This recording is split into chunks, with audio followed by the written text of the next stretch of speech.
boarded the 743 from Pierre Lorraine for Rosewater, Western Vespuccia. No baggage to speak of, in the literal or metaphorical sense. Just a little hope. And that doesn't take up much space.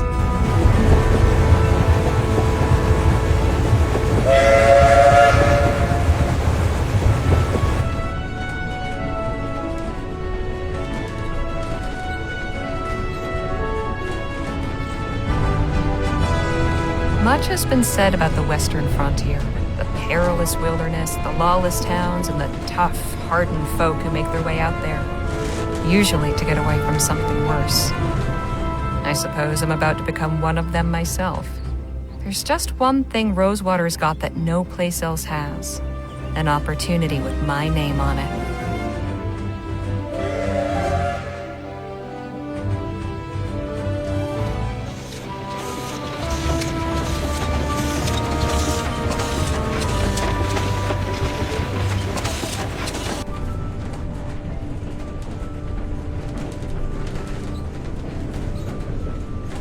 The thoughts in my head are running together like the landscape outside the window. Excitement and trepidation and boredom mixing like the scrub and rocks and soil into one long blur.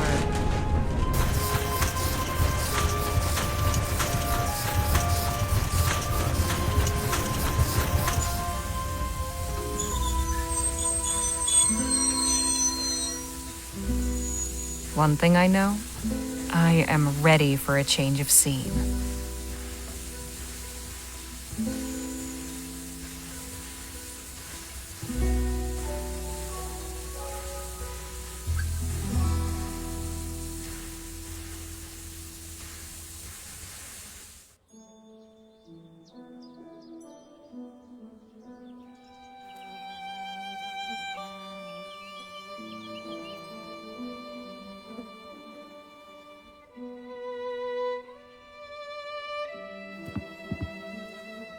Huh. Quiet. Howdy, ma'am. Allow me to extend the warmest of welcomes on behalf of the town of Rosewater and its inhabitants. Folks call me Jem. And who do I have the honor of greeting? Harley Leger. Delighted to make your acquaintance.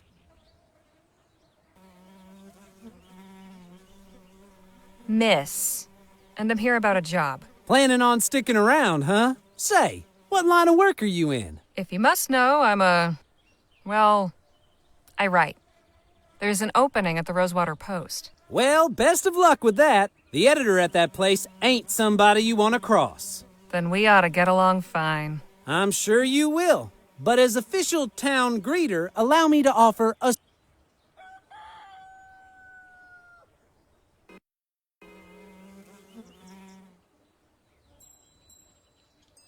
But I didn't start blubbering when things went south.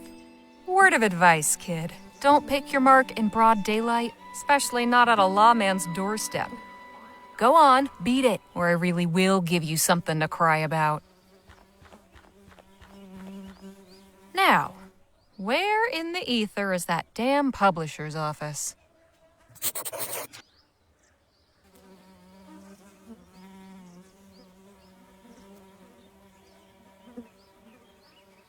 October 25th, 1850. I'd like to extend an invitation to meet with me at the offices of the Rosewater. How soon can you arrive in town? I await.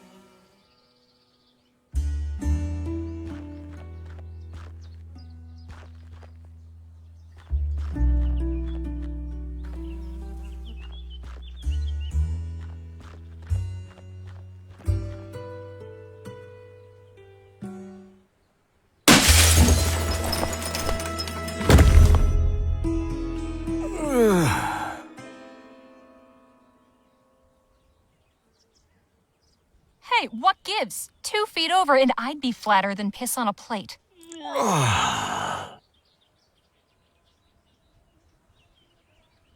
Rough break, fella. I've got important business inside, so if you'll excuse me.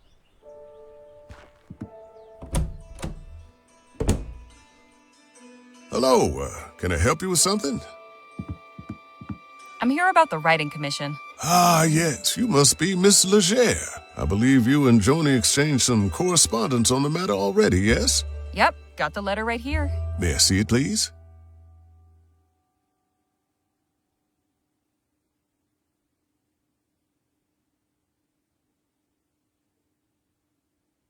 Very good. Oh, one more thing.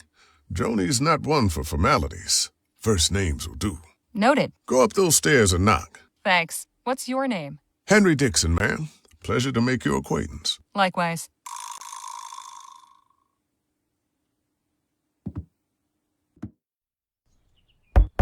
Come in. Hello, Joan. I'm Harley Leger. Ah, yes. Nice to finally put a face to the name. Please, take a load off. Whiskey? Bit early for me, but thanks all the same. Sensible. I like that. I, however, have had a morning, so if you don't mind.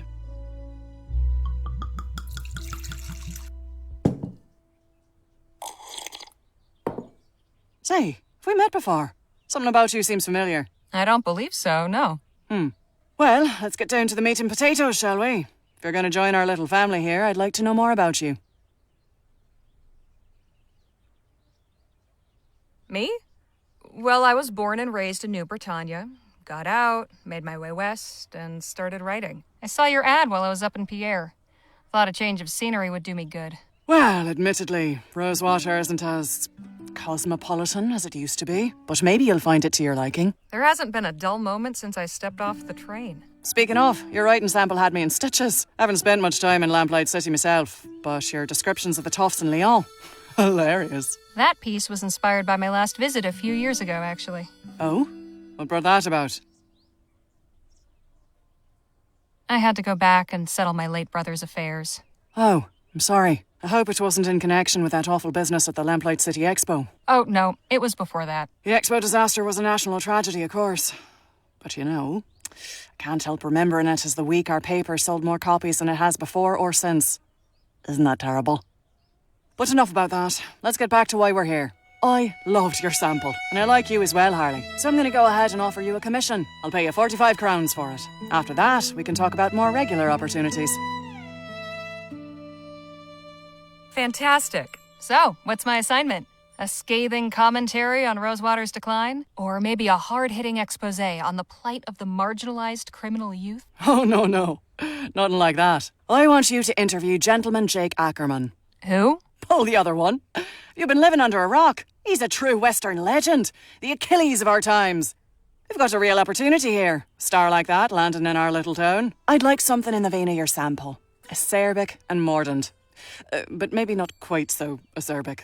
So, a puff piece. Good, you're paying attention. I want you to make Rosewater look good too.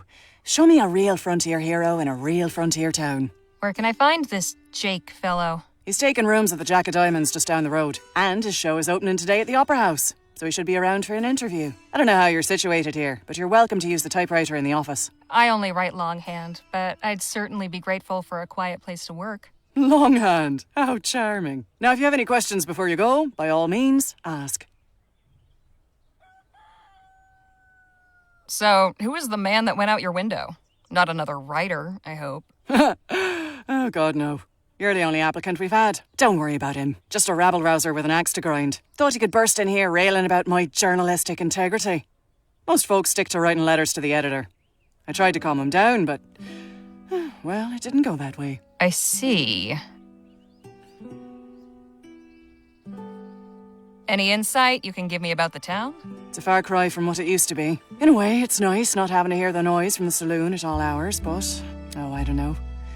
Folk who moved on took some of the charm with them. What about the folks who stayed behind? What about him?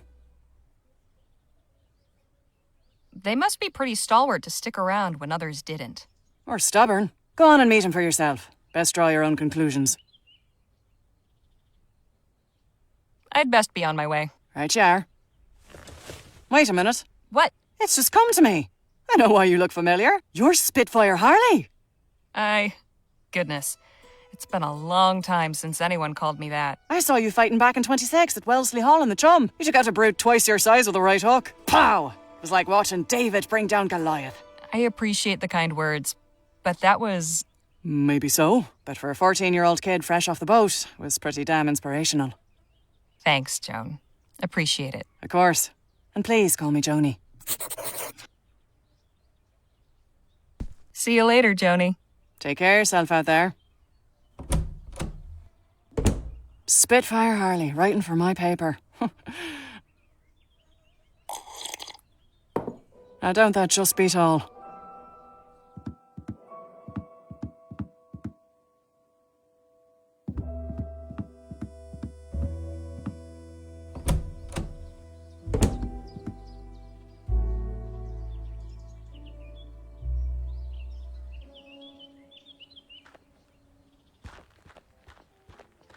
Was your meeting satisfactory, ma'am?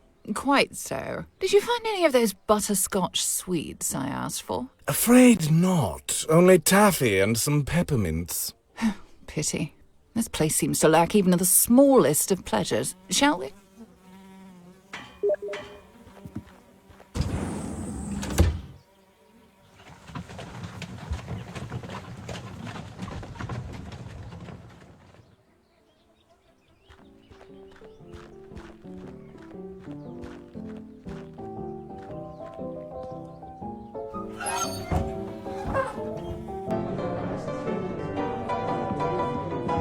Excuse me, kid. I need to get upstairs. I'm really sorry, miss, but Mr. Ackerman's not taking any more meetings right now.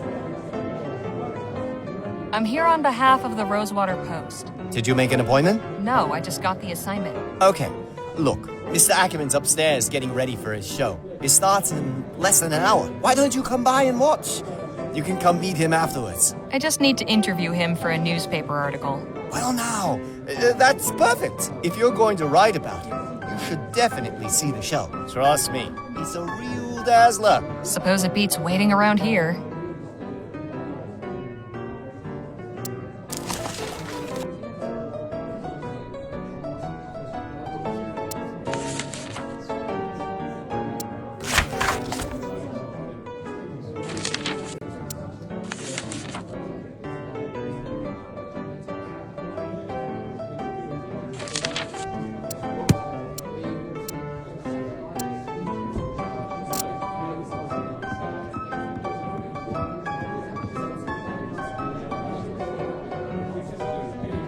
Food delivery for the lazy. I bet that piano hasn't been tuned since the daily... Gentleman Jake's show will be starting at the...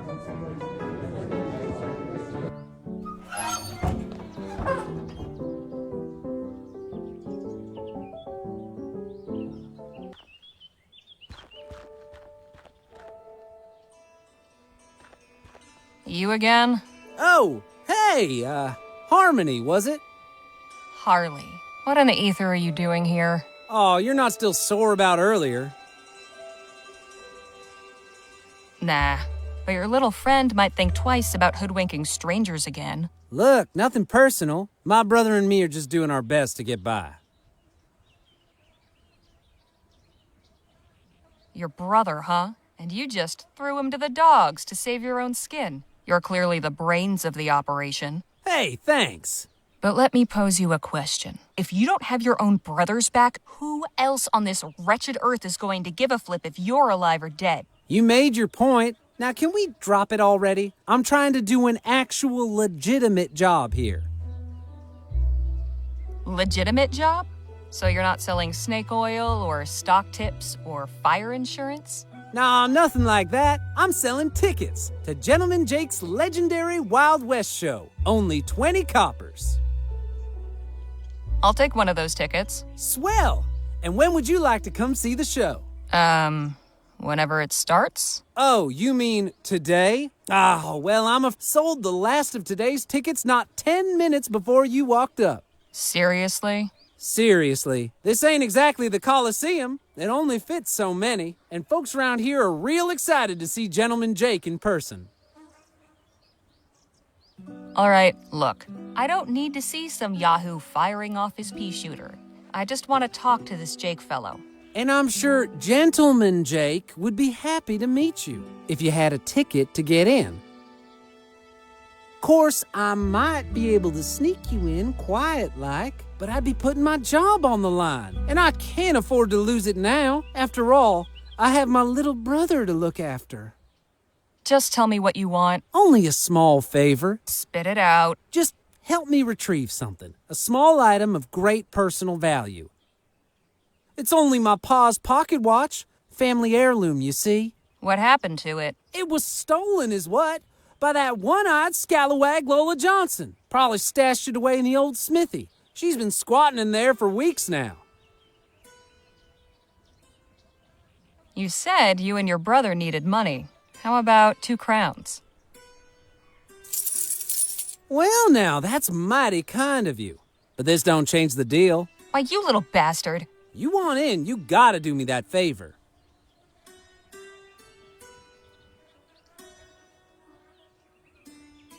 Let me in, or you're going to be sorry. Aw, come on. It's really not a big deal. It'll take you 2 seconds.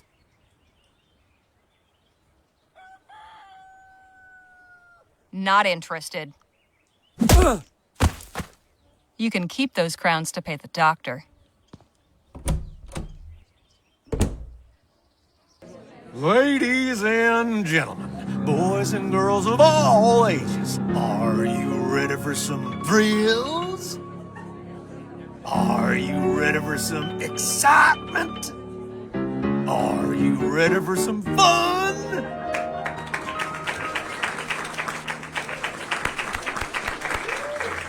Then without further ado, now present the star of our show. The last man standing at the Bleachbone Gulch Showdown. The only man to defeat bastard Billy Boakes in a duel. The man who discovered a gentleman, then gifted it to an orphanage. Gentleman Jake Ackerman!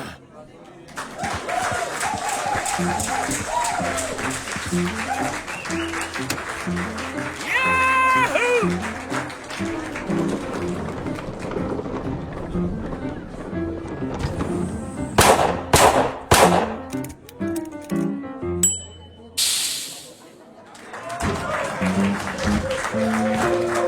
Thank you, Charlie, for that wonderful introduction. Hello, everybody. Welcome to Gentleman Jake's Wild West. We got a heck of a performance for you today, but first, allow me to introduce my brave and loyal assistant, Danny Luo.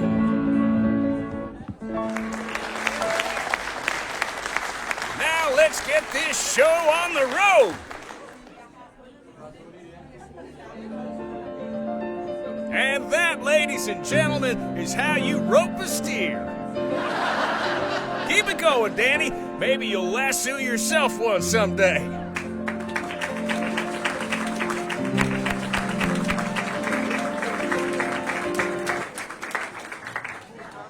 The sun beat down upon them as the duelists stood and stared. But Billy Boakes had never fought somebody so prepared. Jake drew his gun, and bang! The bastard crashed down with a thud. The legendary foe lay dead, defeated, in the mud.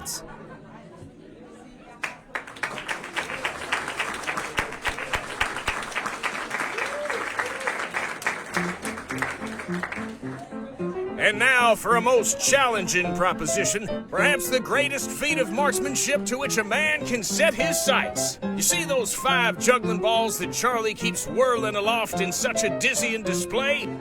Ladies and gentlemen, affix your eyes on that green ball in particular, and do not dare blink. For with but a single bullet, I will pluck it from the very air.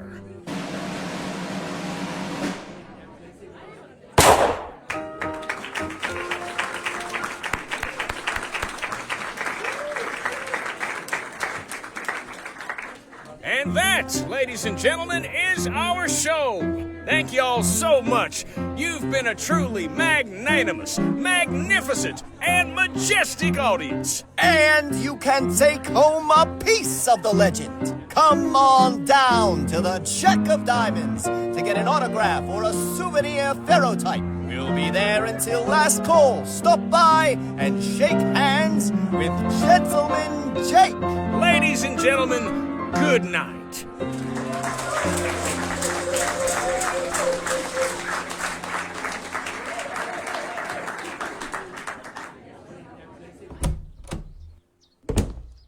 Howdy, ma'am.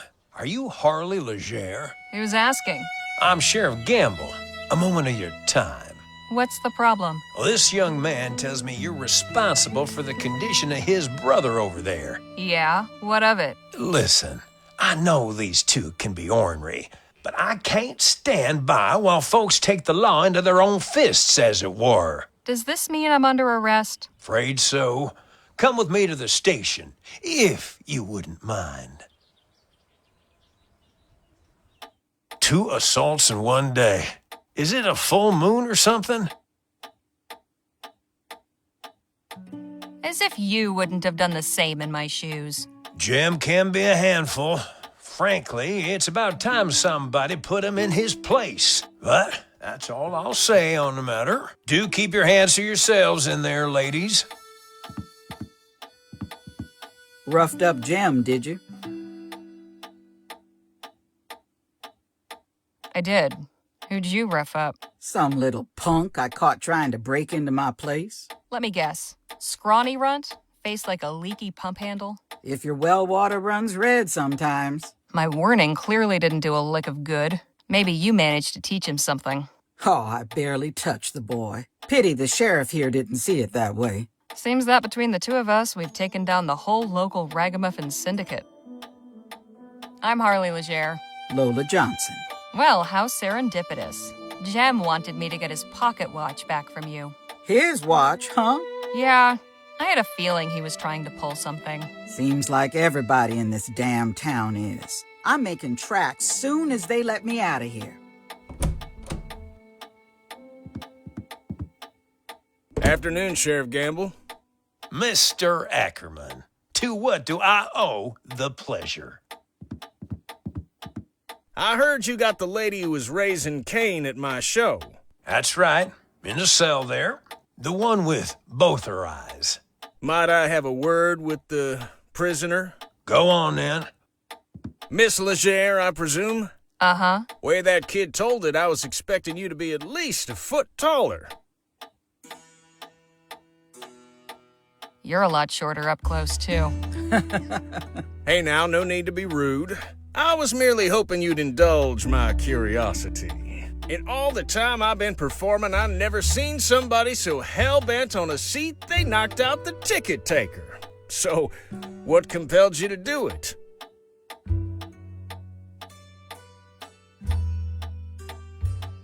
That little twerp's been a thorn in my side since the moment I set foot in town. I'd had it up to here with his antics, so I let him have it. I see. Not one to suffer fools, are you? Not if I can help it. An admirable quality. Now that I've answered your question, would you answer a few of mine? Ah, right. Danny mentioned you'd been asking after me at the saloon.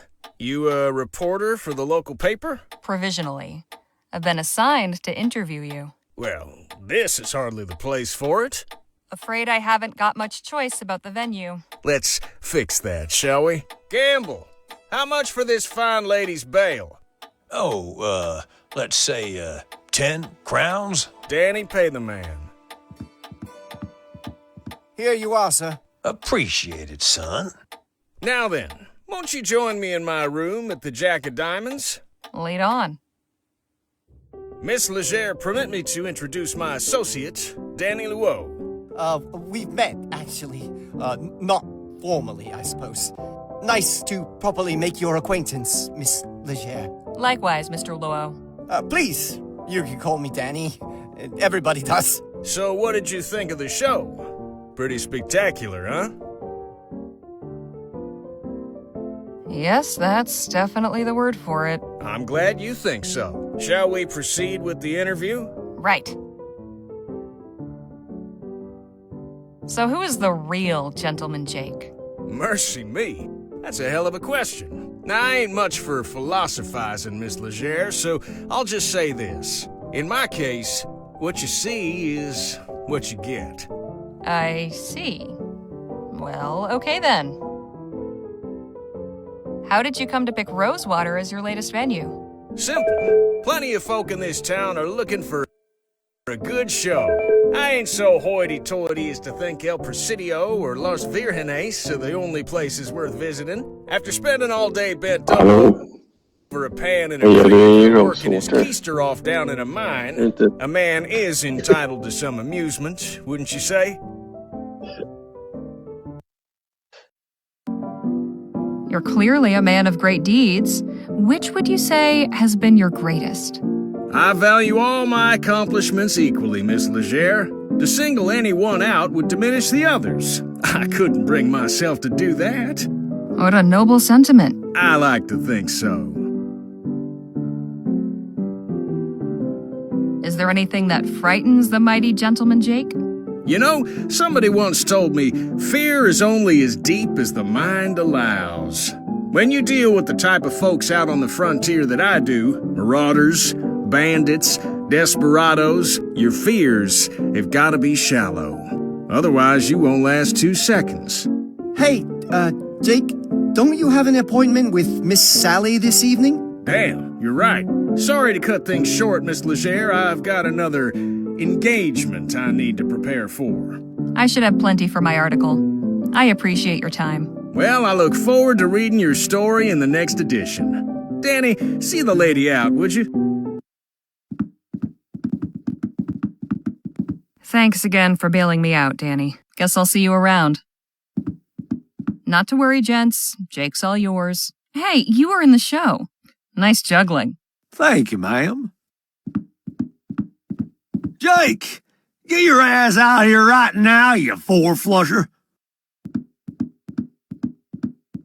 Now, what's all the ruckus? Don't play the fool with me, Ackerman. You know damn well why I'm here. You might think you can give me the runaround, but I wonder if my friends here won't convince you to pay up. Charlie. Didn't anybody ever tell you only cowards get others to solve their problems for them? You slum-guzzling bastard. I'm gonna fix that wobbling jaw of yours. Come on up here, then. Are you sure you won't reconsider, Charlie? Shut the hell up and get out of my way. McGuire, take care of the kid.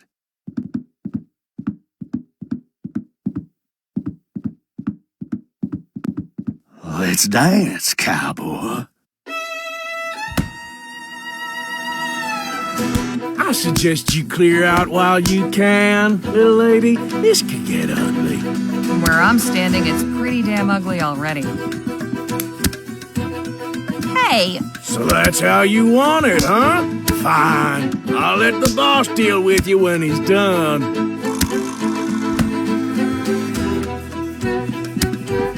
Food delivery.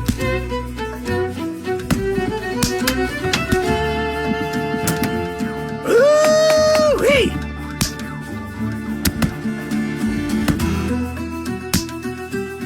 Come on, McGuire!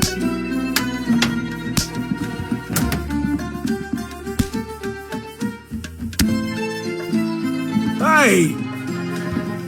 Don't stop.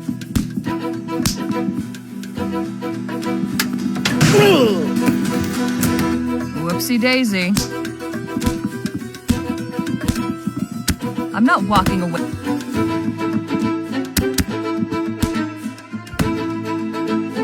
Nothing on.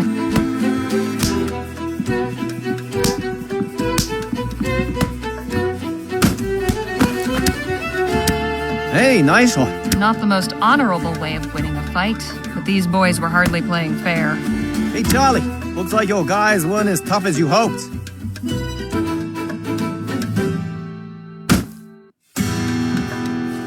Whoo-wee! That got the old blood pumping. You've got some interesting associates, Mr. Ackerman. If you'll excuse me, I have an article to write. Hang on just a minute. I'd be a fool to just let you walk away after that performance. Come on back up here. I've got a business proposition that may interest you. What about Miss Sally? Oh, she can wait. All right, Miss Leger, I won't beat around the bush. Danny and I are looking to get some folks together for a job, and I think you'd make a damn fine addition to the team. What sort of job? Ever hear of Dr. Bennett Clark? Of course. The etheric researcher. What about him? Dr. Clark moved out here not long after the big disaster back in Lamplight City. You know, the one where all those folks got disintegrated? He kept up his research, even did some demonstrations at the Opera House. Till one day, he just up and vanished. Nobody's seen hide nor hair of him in nearly a year. So is he dead or what? That's the thing. Nobody knows. But the real question is what he left behind. We're going in search of Dr. Clark's fortune. Come again? The feller was loaded. Somehow he managed to talk a bunch of big money investors from back east into financing his research. All those gizmos and doodads don't come cheap, you know? We find his stash, we'll all be rolling in it for years to come. Stash? What stash? Surely it's all just numbers on a ledger somewhere. Nope. I'm telling you, he kept his assets in cold, hard cash. So you're looking to rob a man blind just because nobody knows where he is? Now, nothing so uncouth as that. Picture this. A swashbuckling pirate captain, his vessel freighted with treasure. The vast fleets of law and order circling it, closing in. He digs a hole in the sands of some sun-kissed tropical beach to conceal his ill-gotten loot and makes himself scarce. Circumstance conspires to deprive him of the opportunity to return. Now, he's the brave treasure hunter who seeks and unearths the bounty guilty of robbery? Or is he just returning to the world what would otherwise lie forgotten and worthless? See, we're not after Clark's personal wealth. The money in question was meant to bankroll his etheric research. Since that's been outlawed, he can't touch it. And it's a drop in the ocean for the investors. They'll never miss it. How many folks are you planning on bringing into this? That depends on what we find. But I promise you, we'll all get a fair split. Enough to make it all worthwhile. What's your plan? Clark had a lab nearby, a couple miles outside of town. Last place anybody saw him. We poke around there, retrace his steps, and it should lead us straight to the loot. Uh-huh. Now, call me crazy, but I get the impression you're not entirely convinced.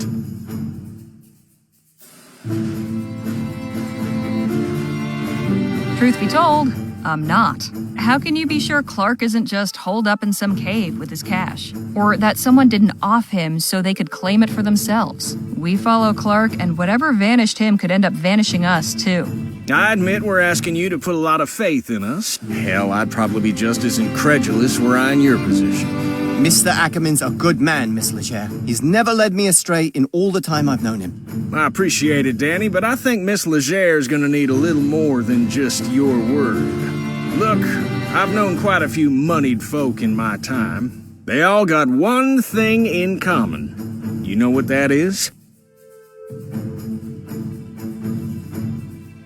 They couldn't give a rat's ass about folks like you and me? I admit I cannot emphatically contradict you there, but not what I meant. So what do they have in common? They're good at keeping their money safe. Clark's cash is out there. I just know it.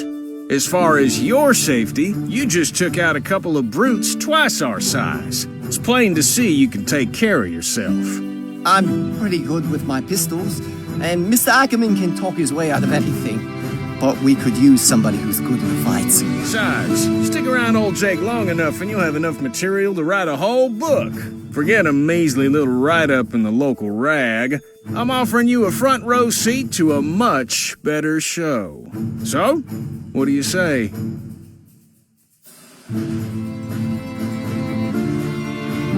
All right, Mr. Ackerman. I'm in. At the very least, this venture should make for an interesting tale. I'm pleased to hear you say that. You won't regret this, Miss Leger. We'll set out for the lab at daybreak. And please, call me Jake.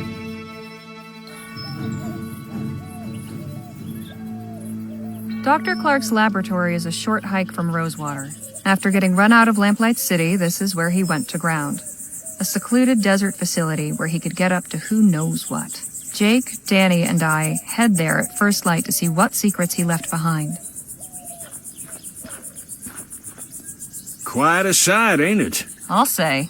What the hell was Clark doing out here? That's a question for minds greater than ours, Miss Leger.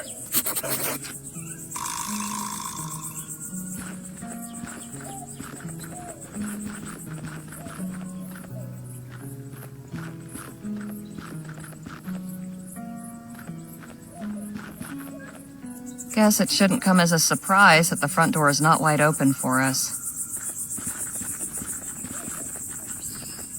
That's a serious-looking lock. So, how are we supposed to get in? Know if there are any locksmiths in town? I'd prefer if we handled this ourselves. My old pal Captain Stokes is stationed nearby at Fort Beaumont. He owes me a favor, or two. Maybe he could give us some high-powered equipment to get inside. You read my mind, Danny boy. Wouldn't do any harm to take a look around out here first, though.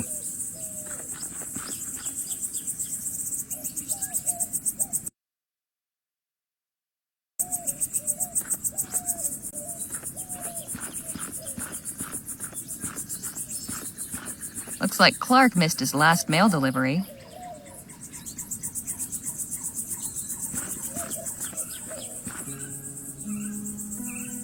Doing some tidying, are we?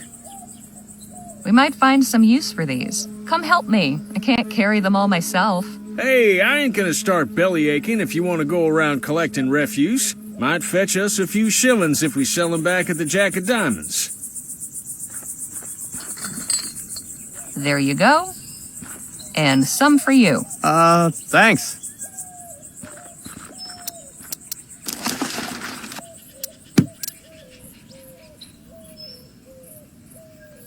Seems to be from another scientist. February 12th, 1850. Dr. Clark, I hope this letter finds you well. Upon hearing news of the reactionary and ignorant ban our leaders have seen fit to impose, my thoughts went to you and your thankless labors in the wilderness. When they hounded you out after the expo, and I wouldn't be surprised if Leroy's cronies sabotaged your display to discredit you, you were undaunted. After enduring such a trying year, I know how much building that lab out there meant to you. A turning point in your fortunes, or so it seemed. Yet I am sure you will persevere once more. One day when rationality again prevails in the halls of government and this silly thing is lifted, I hope to take you up on your offer of a tour. If you've returned to the bosom of civilization by then, with warm regard. P.S. How you managed to rig a TT-180 console to control both your equipment and door mechanisms still baffles me.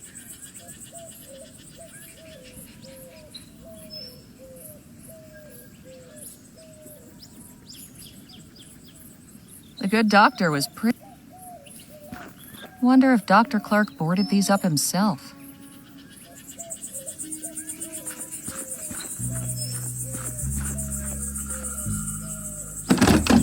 This is one of the sturdiest locks I've ever seen. I think we're gonna need to get creative. The fort's stockpile might...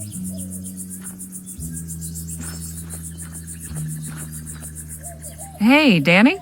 Ma'am? We should...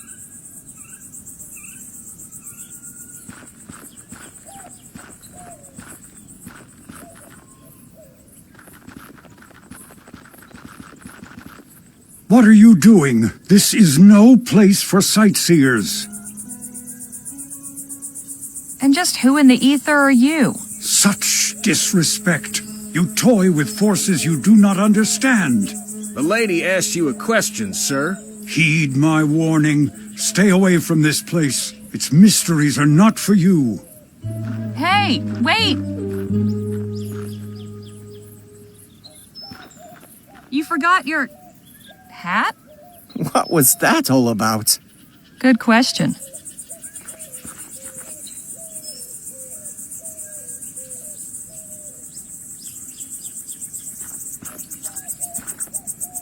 No sign of that odd bearded fellow. I wonder where he scampered off to. I reckon we got ourselves bigger fish to fry right now, Miss Leger.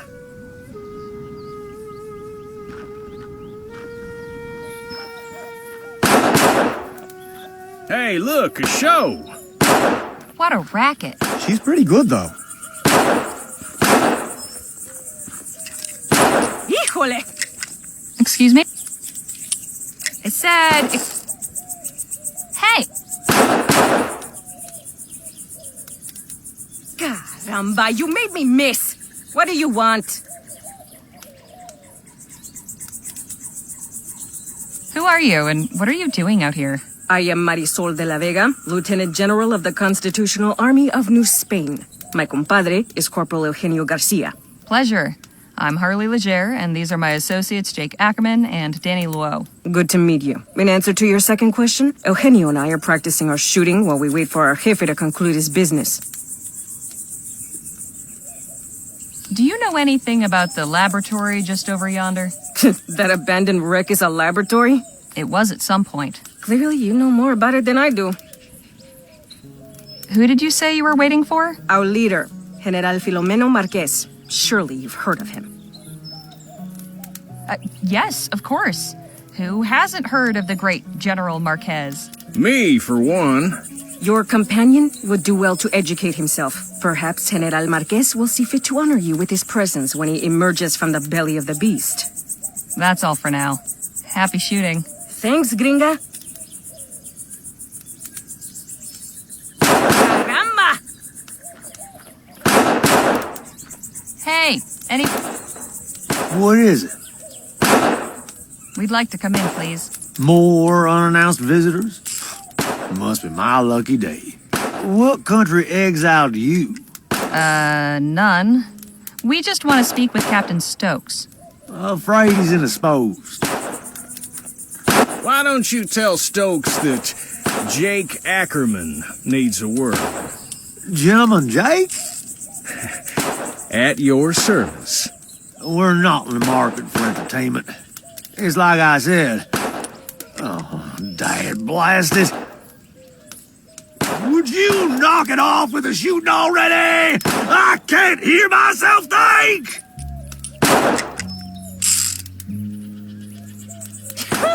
You call yourself a soldier when the sound of gunfire sets you quivering like a coward? Pathetic. Look, I can't help you. I'm sorry.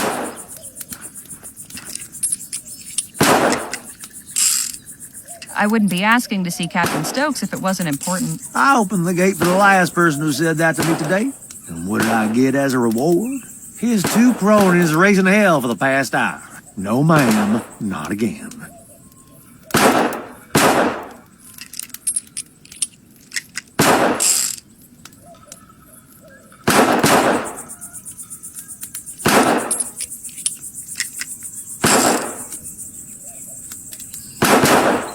Would you happen to know anything about the lab just over that way? No, and quite frankly, I don't care to. What do you all get up to in this place? I'm really not at liberty to say, ma'am. Carry on, soldier. Right.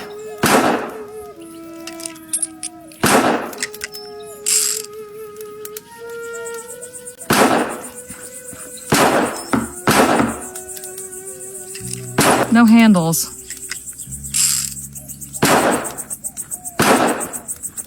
That thing has seen some action.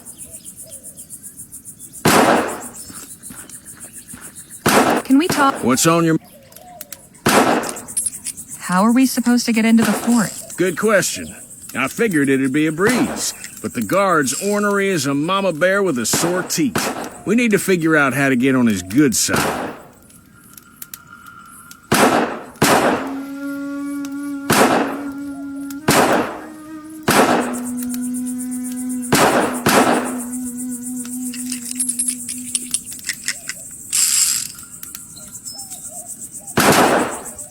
Any idea who that odd fellow with the beard was? Not a clue. Sure seemed a few cows short of a herd, didn't he? I'll say.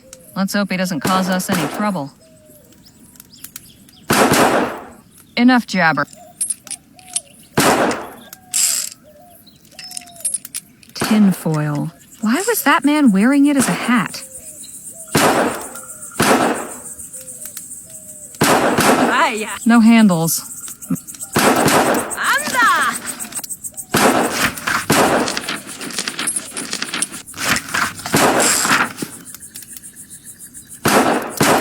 Vaya. Hey, Ma'am? how can we get into the fort? The guard seems upset about all the noise. Maybe he'll warm to us if we can figure out some way to take care. We should... Hey!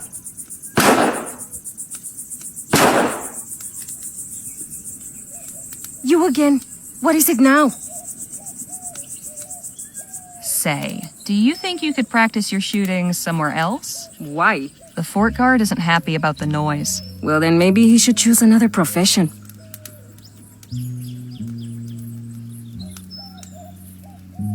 You're pretty good, but I bet I can beat you at shooting. I am the best shot in New Spain. Care to prove it? Gladly. But a large stationary target such as this is not suitable for a contest. If you wish to challenge me, find some moving targets. Can we use these bottles as targets? Indeed, we can. Very well. Prepare to be humiliated. Say, Jake, could you give us a hand? My pleasure. How many bottles are there? About 30. Then we will each shoot at 5. Whoever breaks the most wins. Sounds fair. I am feeling generous this morning. Would you like the opportunity to practice first? Yes, actually. Very well. Ready with those bottles, Jake? Yep. Set. Bottle in the air. I'll get the next one. Income. Damn it. Here we go. Fantastic. Here we go. You Income. Sure. Let us hope you... All right. Ready? Set. Here we go.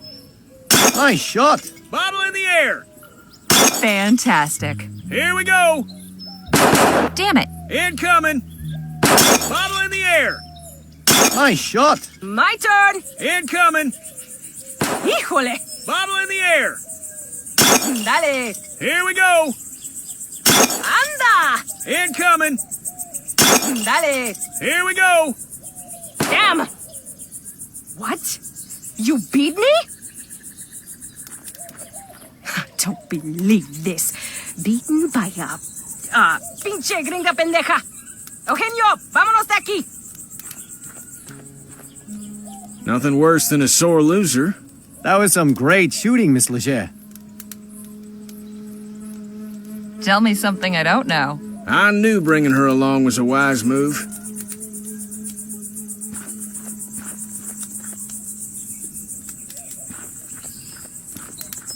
Hey, guard. What is it? Sure is a nice, peaceful morning, isn't it?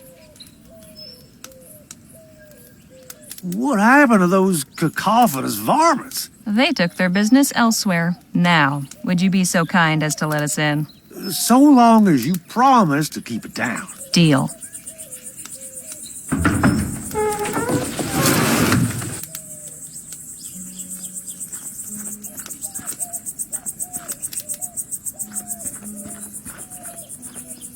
Well now, what have we here? I appreciate your hospitality, Captain, but I must admit I am perplexed by the change in your position. It's not my position, General Marquez. It's the position of the government of the Commonwealth of Vespuccia. I have some discretion in the execution of my orders, but I'm sure you can appreciate that there's a chain of command. I am, of course, most grateful for the aid you have rendered in the past. I am sure that if you would be willing to lend your influence in support of our cause. Perhaps we can speak of this at another time, Mr. Marquez. As I said, I have other concerns to deal with. Of course. I look forward to our next meeting. Captain Stokes, you're a difficult man to see. Ackerman, how the hell are you? Leave this to me. I'll have Stokes... Good day, Captain. Madam? Just a moment. I have seen you before.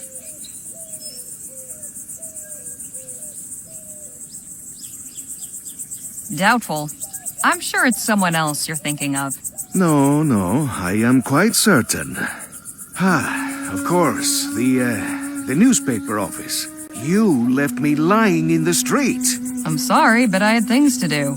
Ay, por Dios.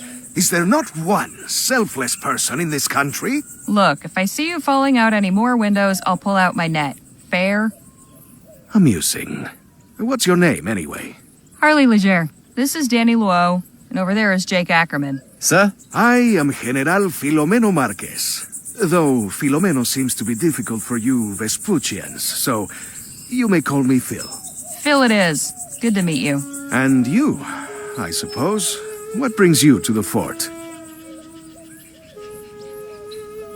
We're looking for help getting into the abandoned lab back there. And why might that old ruin interest you, eh?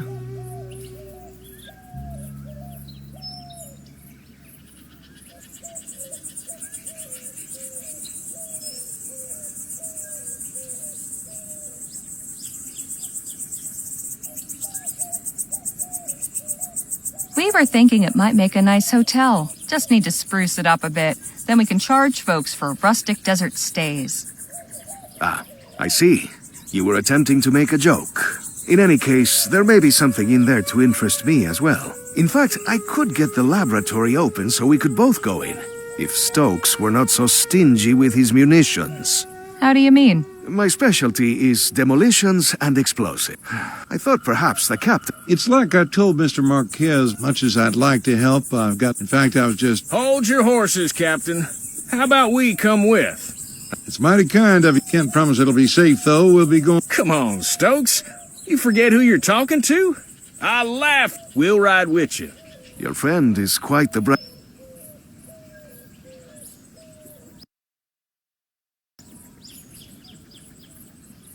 That he is, and he doesn't ever seem to let up. You're all in, then? Apparently so. I will accompany you as well. Sorry, who are you? Y'all can get acquainted on the trail. Let's get going. Sun's almost up. Appreciate y'all coming out with me. Strength in numbers and all that. Our pleasure, Captain. Exactly who is it you're looking for? My first lieutenant, John Mulberry. So when did your man go missing? He left leading the patrol last evening and they never returned. I just hope the natives didn't get him. Things have been a bit tense of late. On the subject of missing people, did you ever cross paths with Dr. Bennett Clark? The mad doctor? No, ma'am. My man and I steered clear of him. Used to be we'd see strange lights and hear weird noises coming from his lab. Don't know what he was up to out there, but it weren't natural.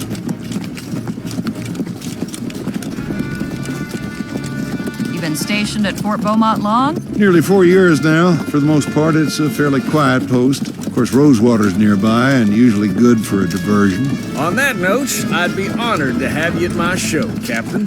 Ah, yes. Soon enough, Ackerman.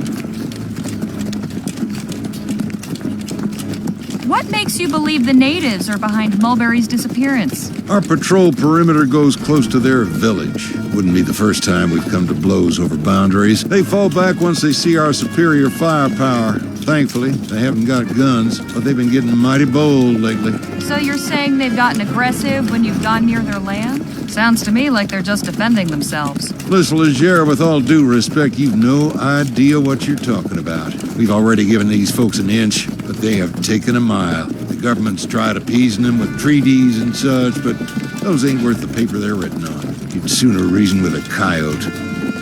Well, I think... Ah! Engines!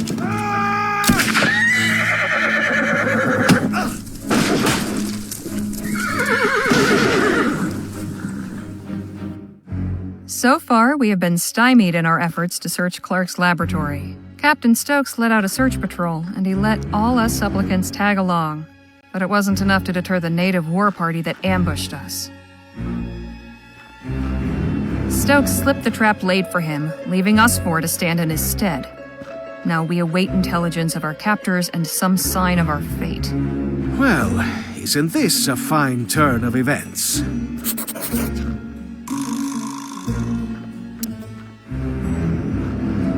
Completely empty. Empty.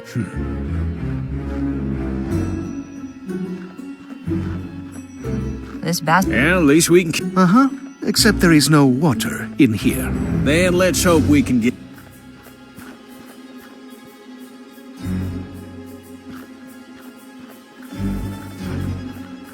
Dried corn. If that's all there is, starving might be preferable.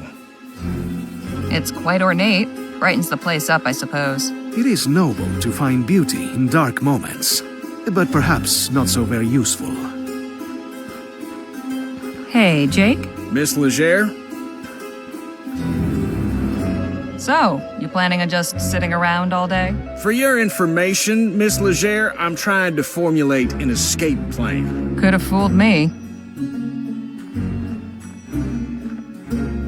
Did you manage to see what became of Captain Stokes? No, I was a mite preoccupied. But I'm inclined to take the fact that he's not in here with us as a favorable sign. Had any ideas for escaping yet? You'll be the first to know, I assure you. I'll leave. Phil? Eh? Hey, chin up, Phil. It's not so bad in here. Perhaps not. Compared to some places I have been imprisoned, this one is rather habitable. Got any suggestions for how we might get out of here? Not just yet. I want to see how things play out. What do you mean? Something about this does not feel right. We know very little of our captors. I cannot devise anything until that changes.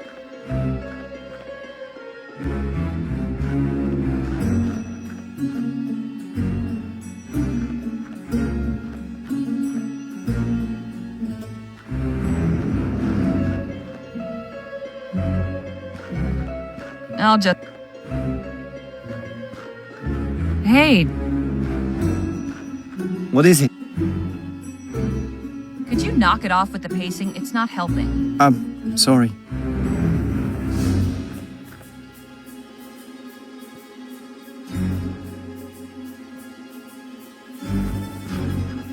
Doesn't look very sturdy. But it's barred on the other side. Oh, what I would not give for a stick or two of dynamite right now. Hey, let us out. I'd save my...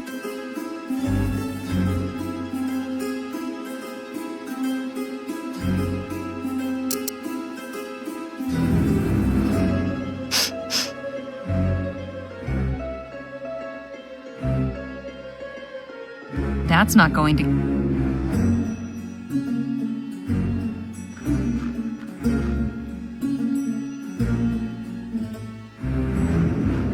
Phil? Eh?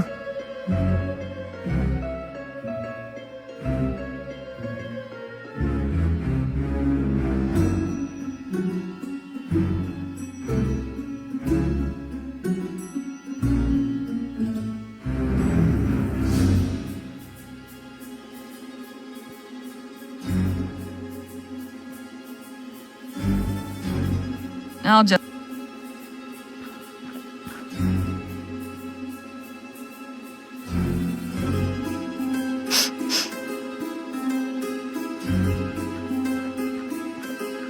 That's not going to get...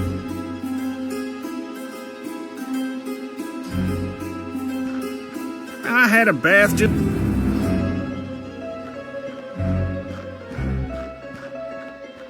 Do I smell bad?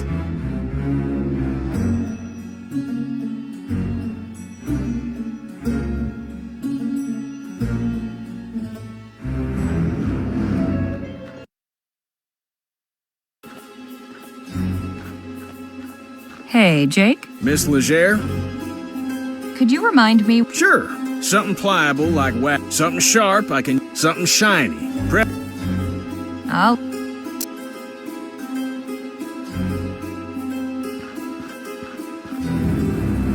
Phil? Eh? So, this isn't the first time you've been locked? Huh. Me neither. Matter of fact, this is my second time in as many days. Really?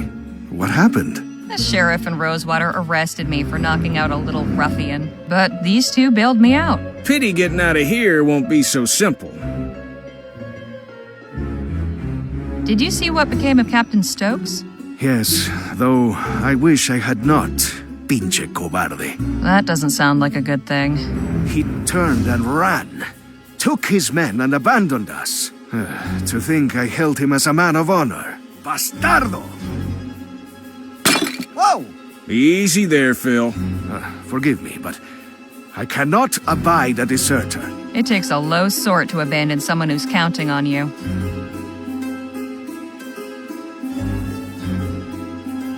I'll just...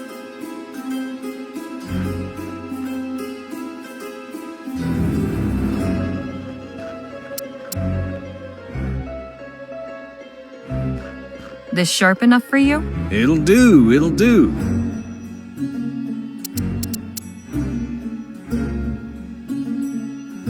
Is this pliable enough for you? This'll do nicely.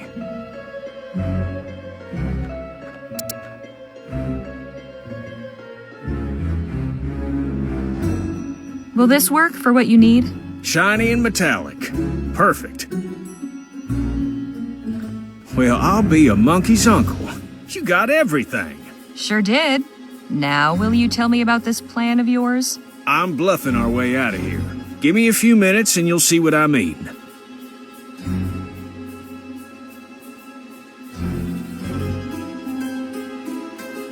Voila! You carved a gun out of soap and wrapped it in tinfoil? That's right. It's certainly creative, I'll give you that. Necessity is the mother of invention, as they say. Anyhow, soon as somebody comes in, I'll draw this and catch them off guard. You knock them out in the confusion, then we make our escape. And you have confidence this will work? These folk don't know firearms, they can't tell the difference. But, what if... Hello in there? I'm coming inside. Well, ain't this fortuitous?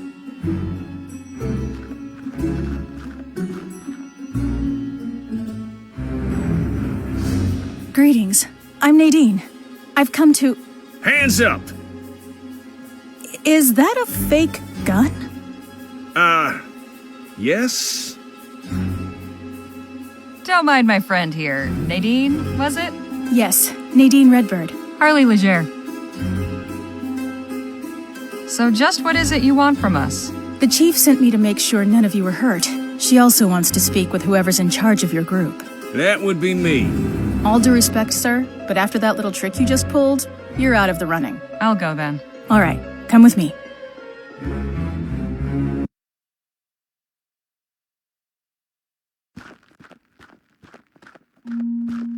I bring you Miss Harley Leger, representing the captives. Thank you, Nadine. You may return and tend to the others. I will. Enter and be welcome. You may call me Chief Lutzi. I am responsible for the people of this village. Pleasure's all mine. You have violated the borders of the Autumn Nation, duly established by recognized treaty with your government. Miss Leger, why are you here? We were only accompanying Captain Stokes on a patrol. You serve Stokes. Curious, you do not dress like a soldier. We have nothing to do with the fort. Who are you then? I'm a journalist for the Rosewater Post. My companions and I are researching Dr. Bennett Clark. We only came to Stokes to ask for help getting inside the abandoned laboratory on the other side of the valley. Thought maybe you could spare some dynamite or something. But first we had to ride with him to find First Lieutenant Mulberry and his missing men. I see. What did he tell you of us? Let's just say he didn't paint a very pretty picture. Unsurprising. Do you share his opinion?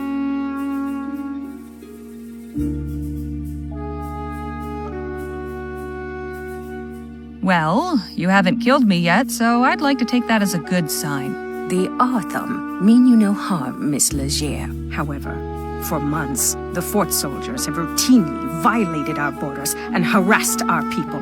Just last night, a band of them came, led by this man, Mulberry. They attacked us in our fields and set fire to our crops. So what happened then? Though our people suffered many injuries, we managed to extinguish the fires and chase off one of the soldiers. The other, I'm afraid, did not live. As for Mulberry, we captured him. He is under guard in one of our empty storehouses. Stokes has turned our village into a prison. and now he is recruiting civilians to come after us. I fear this will not end until everything we have has been turned to ash. But I cannot allow that. Something must be done. We need to show Stokes that it's in his best interest to leave you in peace. I agree, and I believe I know a way to do that, which will benefit us both. I'm listening. Our scouts have observed an army wagon making regular deliveries to the fort from Rosewater. It comes in the night, when few others are willing to travel, and always it arrives a day or two after the train stops in town. Then that would be... tonight? I just arrived on the latest train into Rosewater. Yes, exactly. I cannot know for sure, but I believe this wagon carries supplies, along with weapons and munitions. The soldiers use these to strengthen themselves, then come and deprive us of what little we have. If you and your people were to obtain them, it would be we would have a means of defense, you would have the tools to enter this laboratory, and Stokes would be deprived of his armaments.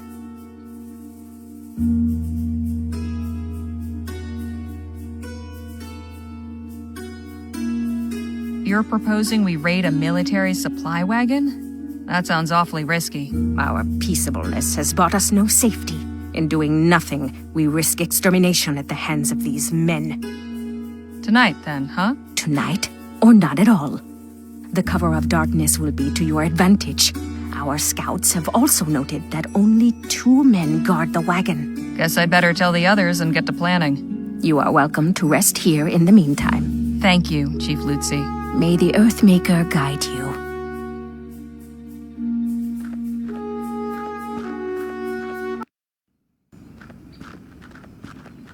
Everyone in good shape? Mr. Lua has some minor bruising, but your friends are otherwise healthy. Good to know.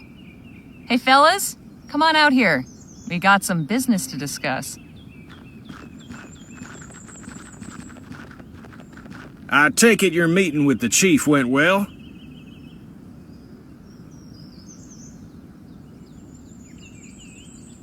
It did.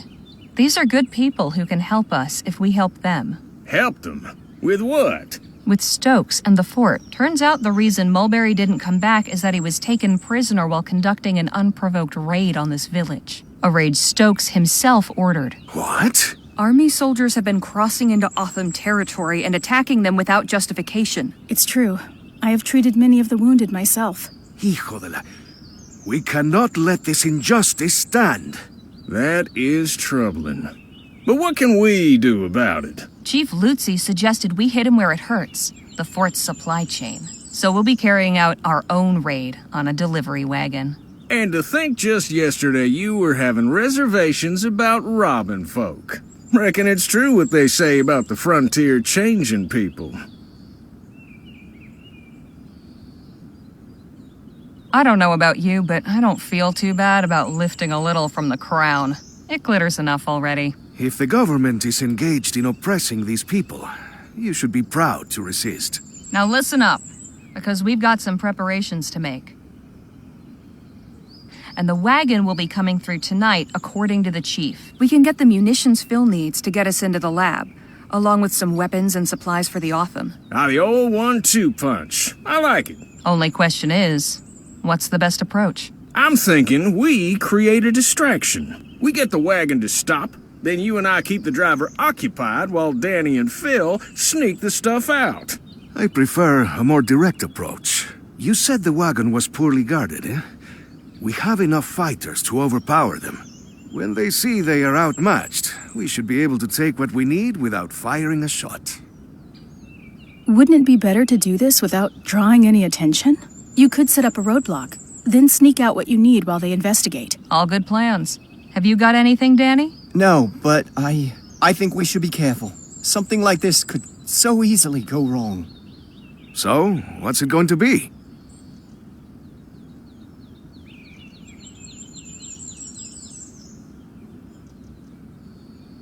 I like Jake's plan. All right, just follow my lead. If things start to go south, say, hang up the fiddle. That'll be the cue for Danny and Phil to vamoose. I can help too, if you need an extra pair of hands. Oh, well, sure. That'd be much appreciated, Miss Redbird. Well, we better get ready. Let's hope this goes off without a hitch.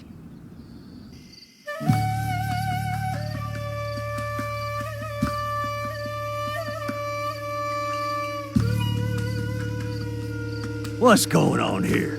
Ah, finally a third party. Maybe you can settle this argument for us. Ma'am, is this man causing you grief? Not nearly as much as she's caused me, I can assure you. Now you listen here. That poker game was totally fair. Just accept that I won. That'll be the day hell freezes over. What's going on out here?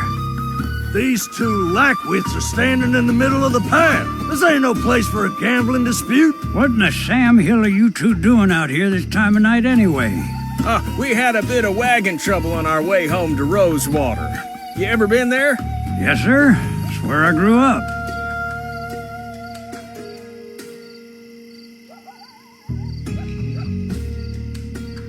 After all we've been through, I need a drink. I'll be glad for some rest at the Jack of Diamonds. Oh, sure. Love that place. Me too. I wouldn't mind forgetting our troubles. Like how our wagon turned over and stranded us out here. Your wagon turned over? How'd that happen? Something ran out in front of us. Spooked our horse. It was a sneaky little coyote came out of nowhere. Yeah, these hills are lousy with the little varmints. Well, we can't offer you a ride, but we can send someone from the fort to come get you, assuming you don't kill each other first. Oh, don't worry about us. We quarrel all the time, like cats and dogs in a gunny sack.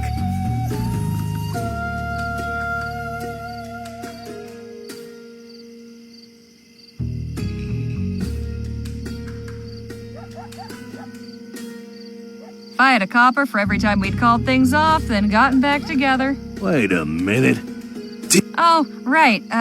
Well, you see... I believe the time has come to hang up the fiddle! Pardon for the disturbance, gentlemen.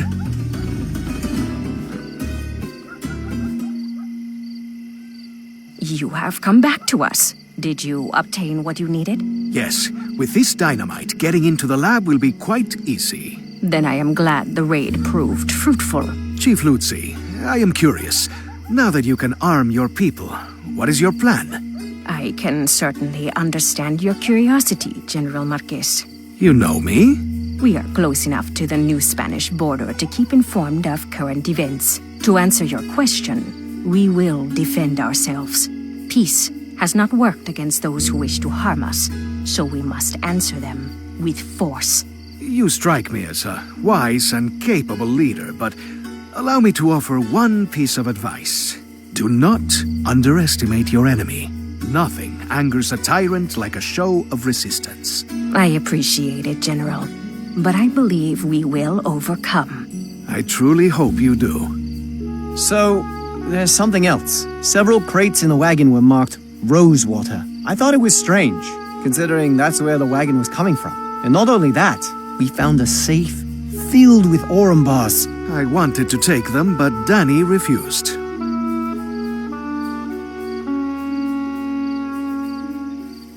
I imagine you had good reason for that? They were marked. They wouldn't have been any good to us. Good thinking, then. The last thing we need is the royals on us for stealing their aurum. The royal police? Nah, out here they'd send in the army. Or God forbid, the Blackburns. The who? Oh, you don't want to know. The big question is, why send aurum to the fort? An intriguing line of inquiry, but I ain't sure the fort's dealings should concern us. Perhaps not. But I am curious as well. Something unusual is happening here. Stokes was all too happy to aid our cause before my exile. Now he acts like a stranger. It cannot be a coincidence. I am going to charge my Lieutenant General with finding out more about these shipments. Chasing more wagons full of aurum? Something like that. It is clear there will be no more aid from Stokes. Perhaps we will find something we can actually keep. If money's what you're after, maybe you'd entertain the notion of joining our posse. That goes for you too, Miss Redbird. What are you talking about? I'll explain everything on the way back to the lab. Danny, you stay here and help unload the supplies. You can give Nadine the lowdown. Come meet us when you're done. Will do. I am sending one of our hunters to return Mulberry to the fort. He can show you the way back. Much appreciated. Right, let's get a move on. You coming with me and Phil, Miss Leger?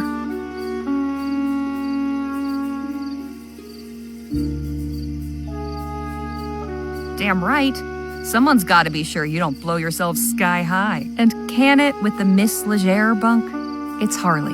Duly noted. Now let's get going.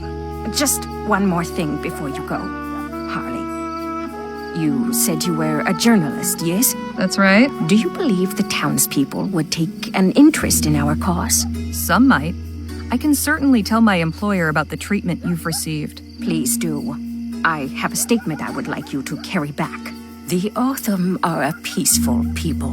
We wish to be your good neighbors and friends. But if a Vespuccian soldier or any other person comes with violent intent to harm us, we will do what we must to protect our people. Got it. Would you be willing to sit for an interview with someone from the post? Gladly. My words are for all who will listen with open hearts. I'll make sure your message is received. Thank you.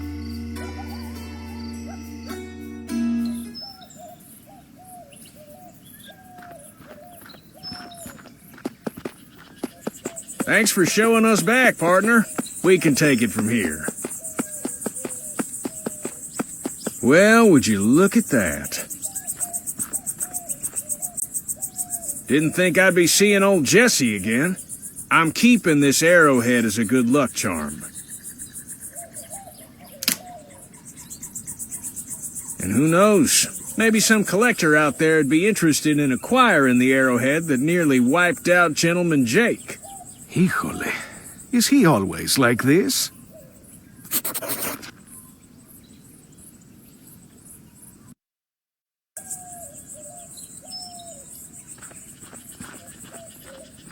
I shouldn't leave. It's good to see someone who respects their country. I wonder how things will go for the Autumn now that they have firearms. Well enough, I hope. Provided they don't point them at us.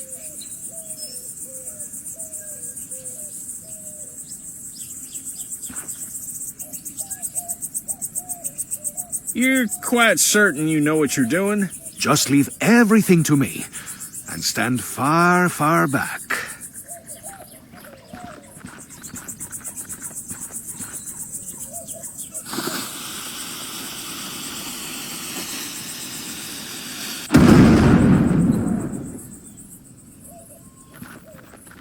Impressive work there, Phil. Gracias. And an explosion will certainly liven up your article. Eh, Harley?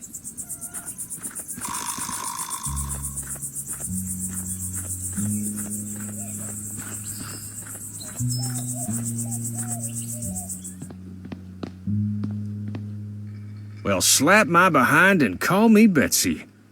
Not sure what I was expecting to find, but it wasn't this. It has been completely ransacked. Still, there's gotta be some indication of where Clark took his money. Let's take a look around. But watch yourselves. No telling what any of these doohickeys might be capable of.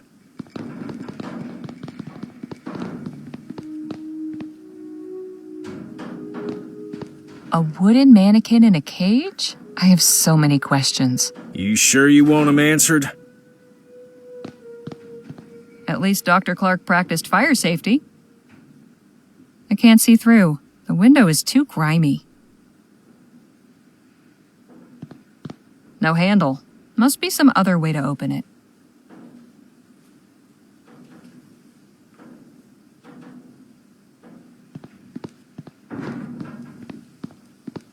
What in the ether is this thing? I wouldn't get too close. Empty. Not really surprising. I can't make heads nor tails of this chicken scratch. Is this some kind of combination or code? Nothing happened. This console isn't getting any power.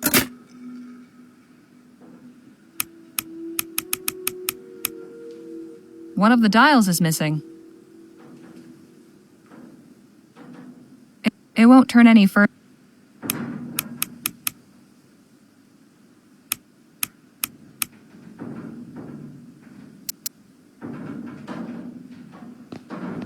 Not much left. Some book.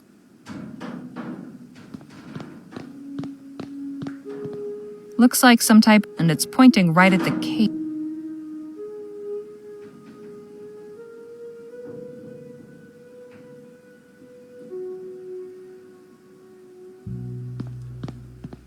Looks like it's connected. And that wire runs to the console back... Won't do us any good if there's nothing powering.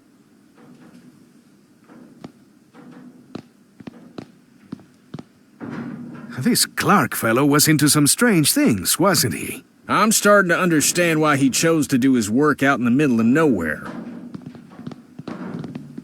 This may have held something interesting once, but now it's just lodging for spiders.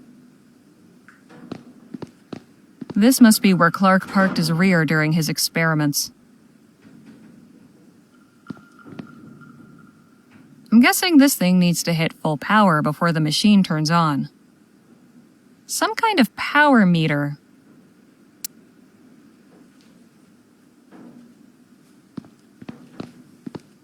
I can't begin to fathom what these contraptions are for. Nothing of use to us. Anything interesting in there? Not really.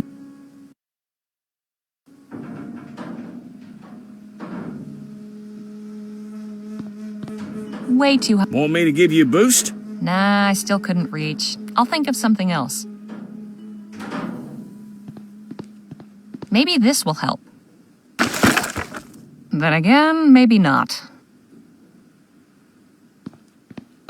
Guess we won't get to see what's up on the roof. Just as well. I prefer to keep my feet on the ground.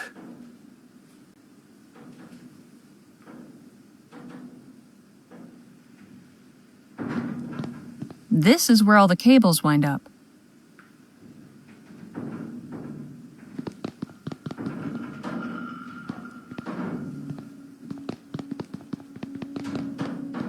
What? I wouldn't.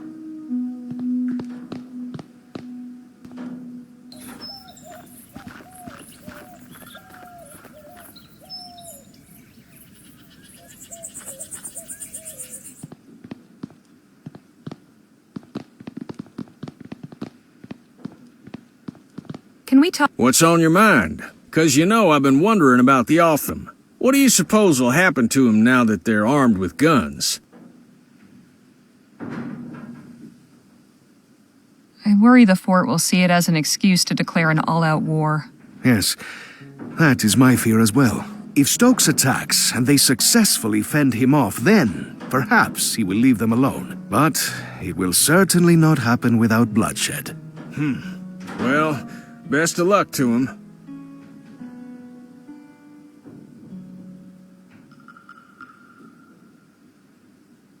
Any clever ideas to get to that confounded box? Not too many, I'm afraid. Might I borrow that arrowhead for a spell? By all means. Maybe it'll bring you some luck, too. Hang on, I've got an idea. Why don't you just shoot the box down? Beg pardon? Let's put that gunslinging know-how of yours to work. I may be a showman, but I ain't a performing monkey. Besides, I never perform sharpshooting tricks without a crowd. Crowd be damned!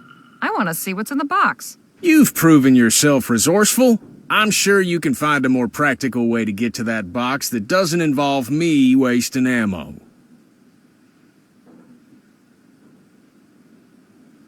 Enough.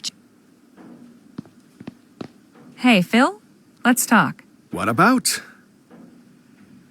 Can you think of any way to get that box down? I'm afraid reaching high things has never been my forte. Right?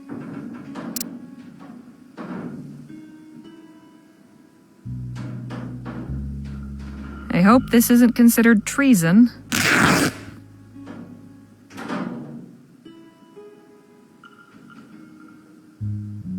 No need to... A strip of cloth from...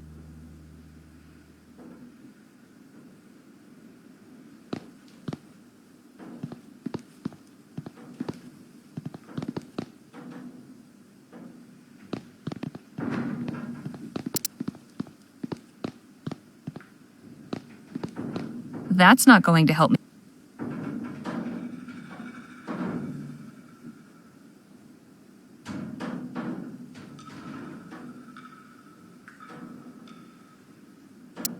That's not going...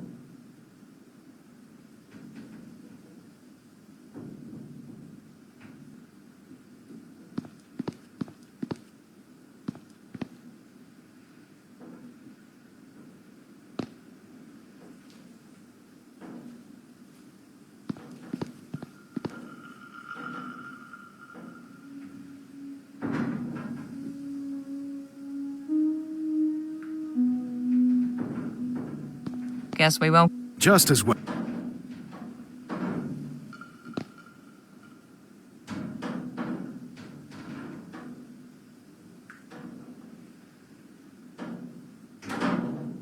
Can we talk? What's...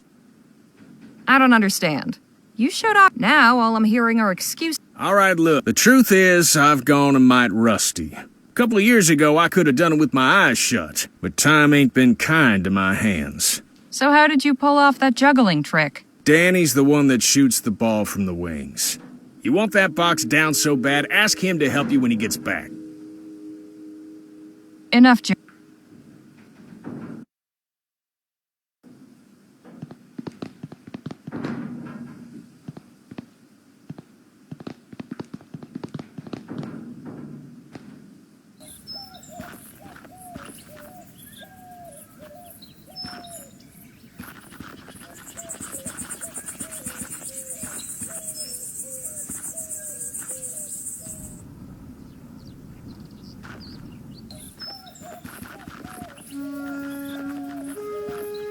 Dios mío, what is this abomination? Howdy, folks. Interested in learning about Coltit's miracle elixir? Of course we are, little lady. Then step on over here.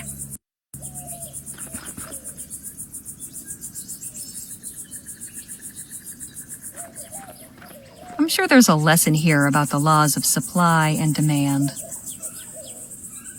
Special offer. Professor Xander Coltit III. Good. Boy, oh boy, I sure wish I was you. Beg pardon? Why, today's your lucky day. Is that right? Yes, sirree. You're just in time to experience the travesty of Xander Coltit III's miracle elixir. The what now? Oh, dang. I mean, the majesty of Xander Coltit III's miracle elixir. My name is Olivia Coltit, and I'm here to answer all your questions about this evolutionary new medication. Are you sure you don't mean revolutionary new medication? That's what I said. So, do you want to hear about it or not?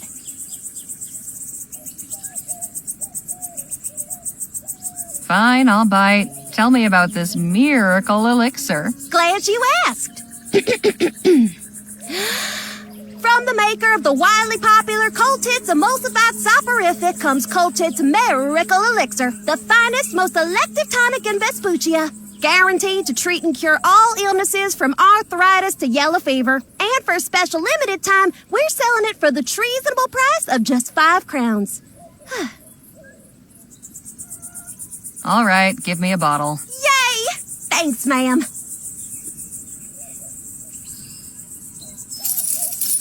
How about your friends? We'll share.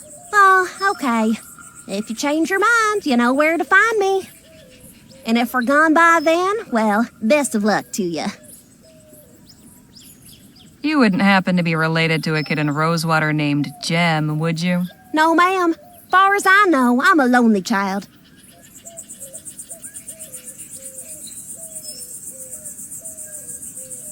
Say, do you know anything about that lab over there? No, but I did hear a big boom coming from that way. Was that your doing? No. Oh, come on, you could tell me. I'm no tattler. I said no. Now stop asking. Fine, jeez.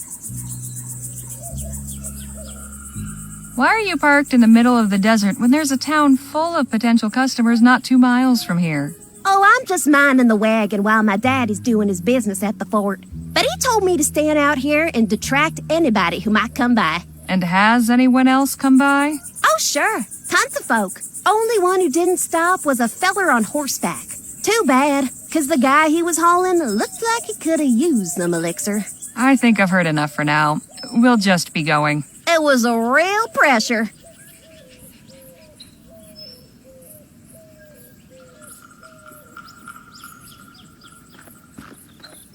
Can we talk? What's up?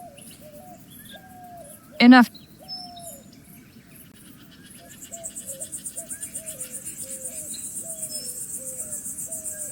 I'd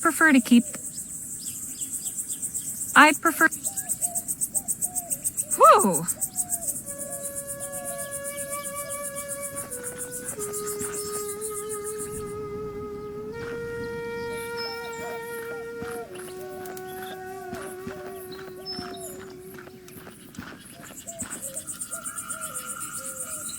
That. Hey! Did Captain Stokes... He's here. I found the flag Stokes was carrying out on... It's very noble. Carry on. Right.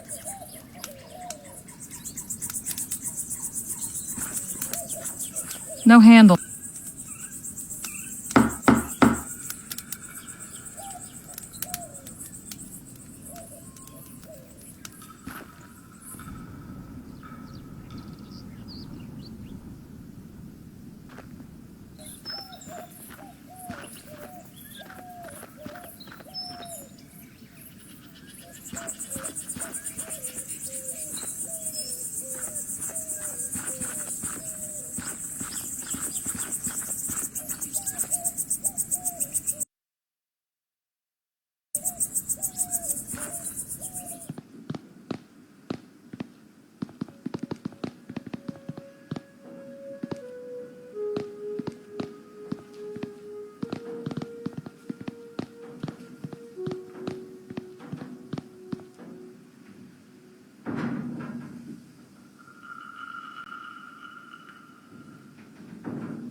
I can't remove it with...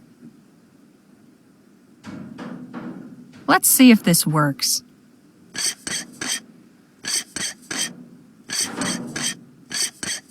That did it.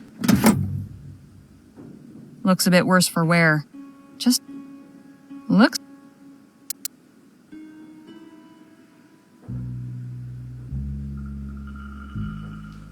I'd prefer to... That should do it. Let's put some of this...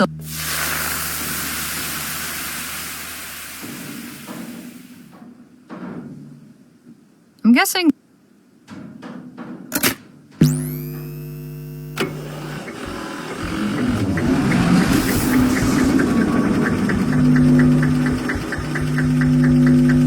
Fantastic.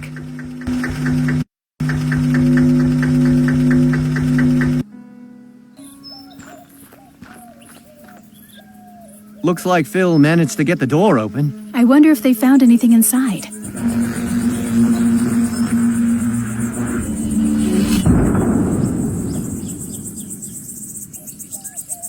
I'd say so, yes.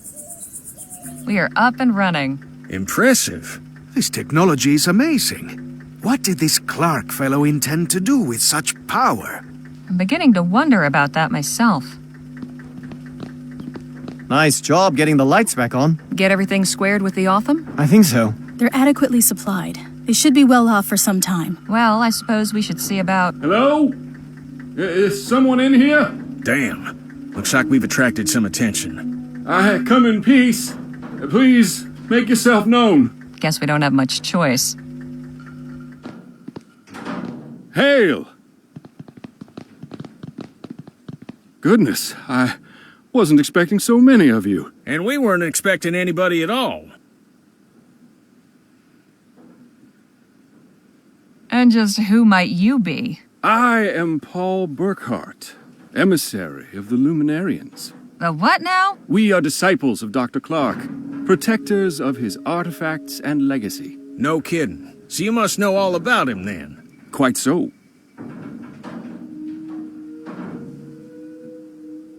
Does that include knowing where all his things have gone? If you seek enlightenment, we will be glad to share our wisdom with you. But let us all return to the commune. We must not further defile the sanctity of this place. Come, I am eager to learn about you all.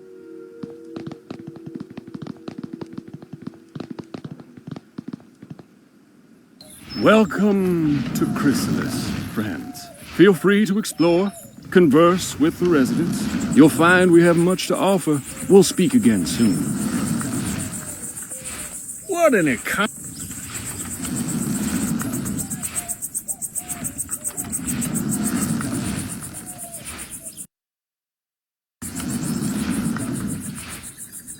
Make sure you don't break eye contact. Shifty eyes are a telltale sign of dishonest intent. You seem to have a lot of experience in these matters.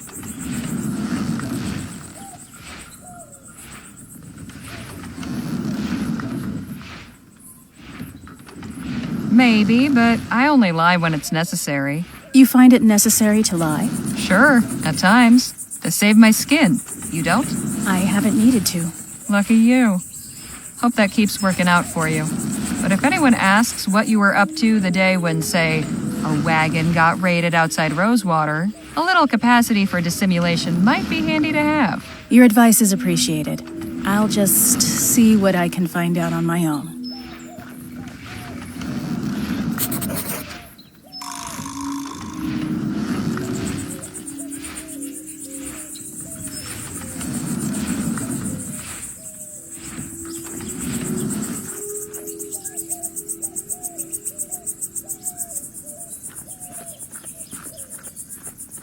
The butterflies should... Hey. What's going on? So, what's our friend on stage been jabbering about? What hasn't he? This guy makes Jake seem like a silent monk by comparison. Anyway, it's mostly been about Clark, his etheric research in New Bretagne, how he built his lab out here after the Expo disaster. Excuse me, miracle, that sort of thing. He says Clark transcended. I'm not sure what that means. I don't know, but it doesn't sound good.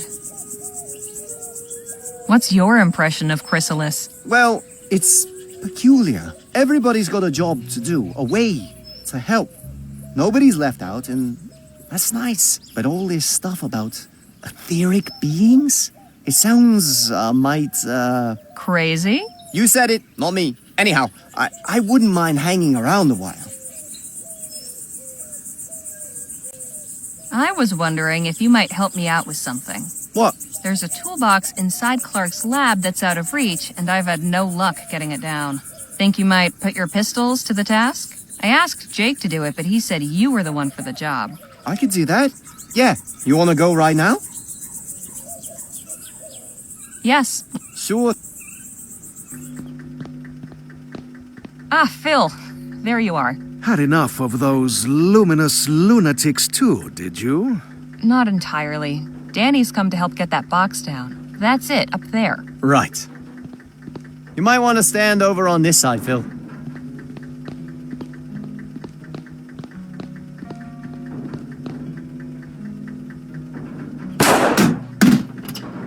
Nice shot. Thanks, Harley. Happy to help. So, what's inside that box that's so important anyway? Guess we all get to find out together.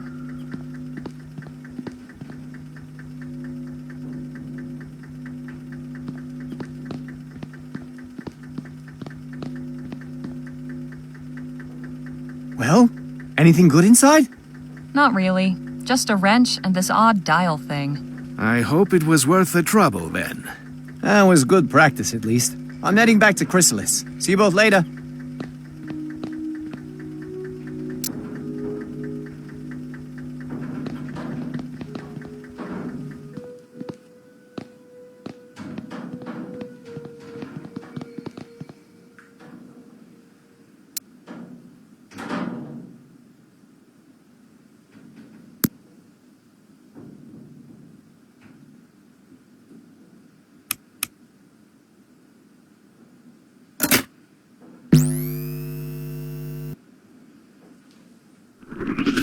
Phil, you might want to...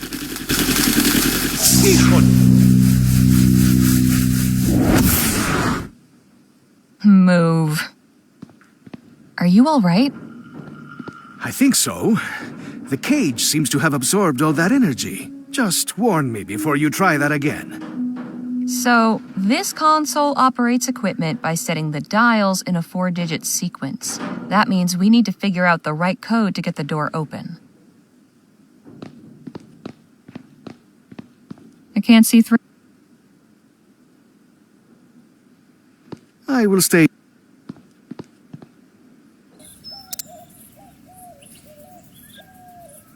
February 12th, upon hearing when they hounded after enduring such one day with warm P.S. How you managed to rig a TT-180 console to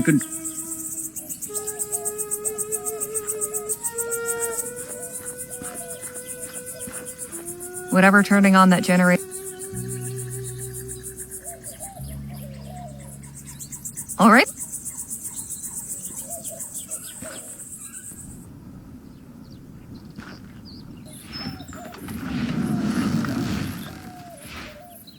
Suppose that's where the animal...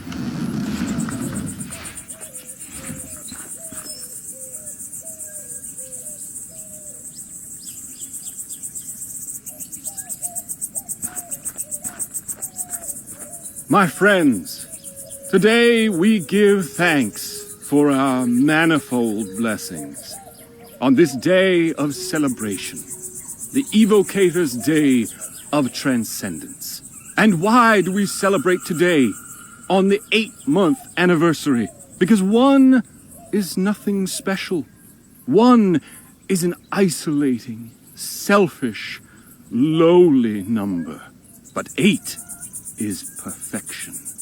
8 is infinity. 8 is the flap of the butterfly's wings. On this day in March of this year, exactly 8 months ago, the luminous ones called Evocator Bennett up to join them in the luminiferous ether. In so doing, they showed us the path of light, where soon we all shall follow. Now our soul sibling Bennett dwells among them in the etheric realm beyond this earth, in a transcendent union of cosmic harmony and peace.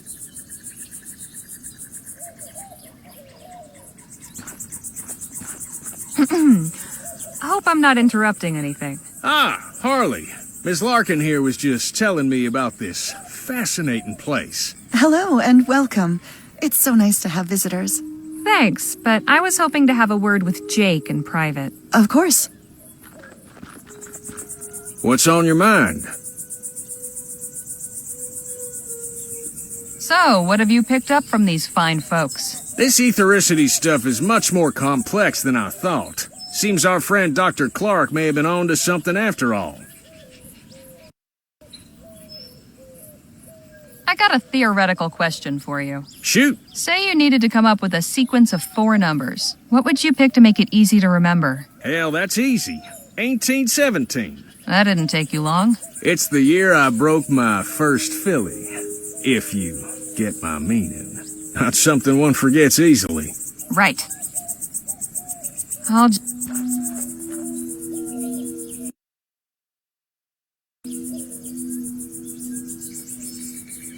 October 25th, 1850. I'd like... February 12th, with more people.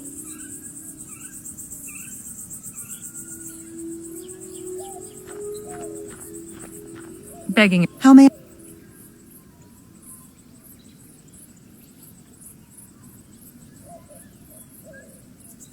All right. Be well. Don't want...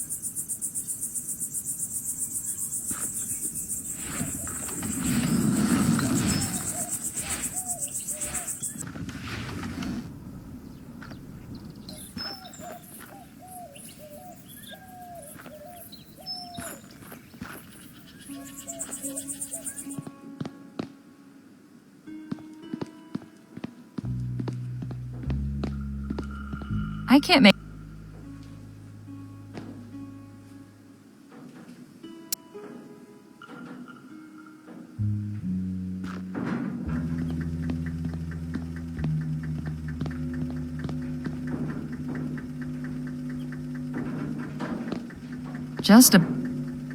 Seems to... This may have held something. I can't... Nothing of you.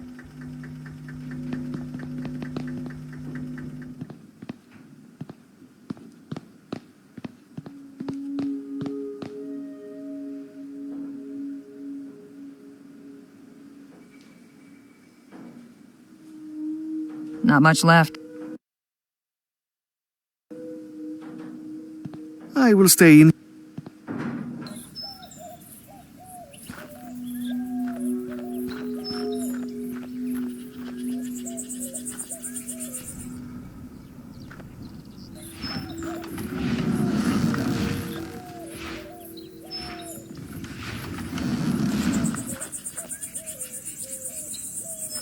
Begging your... How may I? What exactly was Dr. Clark's etheric research about? Truth. Lovely sentiment, but could you be a bit more specific? He sought to connect us with the world above, to unite us with the luminous ones. He succeeded in not only opening the door, but stepping through and crossing the veil. He showed that the way is possible. Now we all must learn to follow. Do you have an idea of where Dr. Clark might be currently? Of course. He's with the luminous ones. Pardon? The beings on the other side of the veil. The ones who dwell in the ether. You're saying Clark is... dead? Not dead. Transcended. Eternal. You still have much to learn. It's good you're with us now. Everything will become clear soon. Trust me. Did you ever meet Dr. Clark? I did. Once. Such a brilliant mind. We didn't speak long, but I felt as though we'd conversed for hours. Some people can have that effect. What is it you do around here? Plenty. I help in the fields and in the kitchen, but my particular gift is keeping Chrysalis beautiful and its people inspired. All the murals and paintings you see around the commune are my work. And a fine job you've done. Why, thank you. I agree. You've really managed to liven up this desert with some color. Yes, that was my intent. I'm glad it comes across. How did you end up here in Chrysalis? Ethericity always fascinated me. I joined up with the Luminarians when they were passing through Rampton on their way west. We founded Chrysalis here, close to the Evocator's laboratory, and where the veil is parted. The veil? The boundary between our world and the ether, the realm of the cosmos, home of the luminous ones. The barrier is very thin here. Can't you feel it? There's definitely something in the air. I've noticed you all sure are fond of butterflies. What better creature to symbolize transcendence? Like butterflies, we too will undergo a metamorphosis, pass through the veil into the ether, and join the luminous ones. Not only that, their wings have 8 sections, and they flap in a figure 8 pattern. Does that mean something? Evocator Bennett's sacred number, of course. Sacred. The number 8 is very important. It appears, and Bennett himself was born on the 8th of August. That's quite a coincidence. All right. Be well. Don't wander.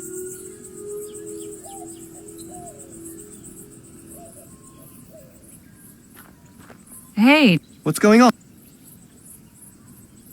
If you had to pick a Suppose it... A date, maybe? Never really thought of... I'll leave. Here, in Chrysalis. And on the other side, when he first arrived here, in that twice-blessed year. For never forget that 8 is the most sacred number. But that is what it was, a divine calling the lumen. They're really fun. I kind of... We will never... And 2 years later, and he was... And oh, friend, there we are free. There we are not women and men, not young and old. There we exist at our bodies, curled up tight in these... And believe me, friends, it in the ether. We can. We're free among our soul sips. 2 years ago, Evocator Bennett called them here. And... They're really... I've had about as much of...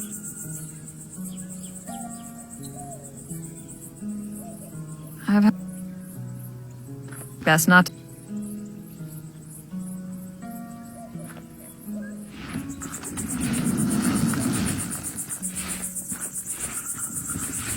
If the smell...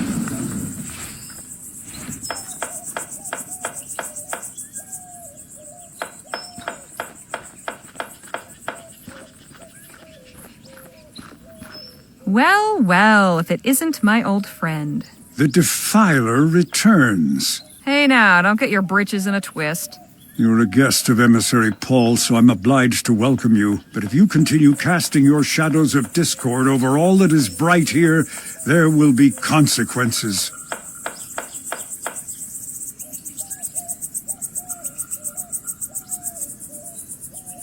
Do you know any details about Dr. Clark's research? He was toying with fire, pure and simple. He may have been inspired and driven to his work by the luminous ones, but he was only their tool.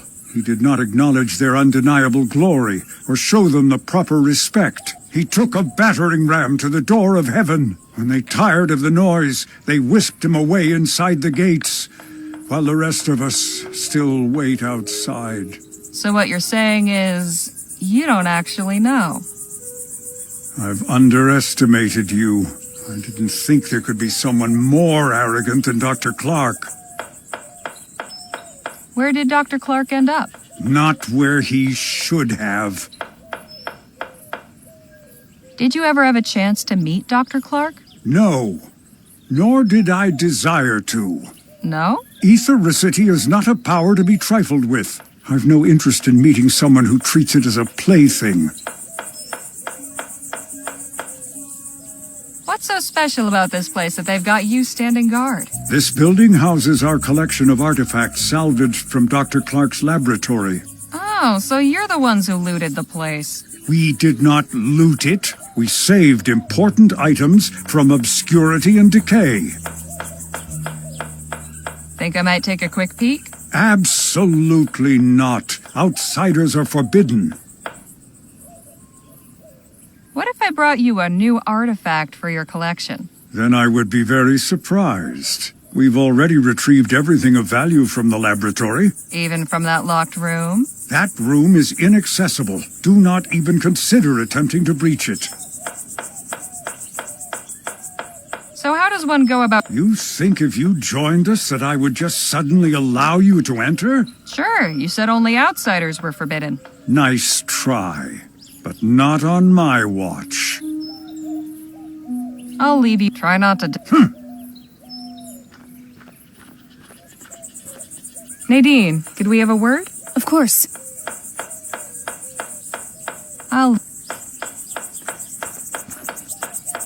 Excuse me? Ah, hello. You must be one of Miss Redbird's companions. That's right. Harley Leger. My name's Evan.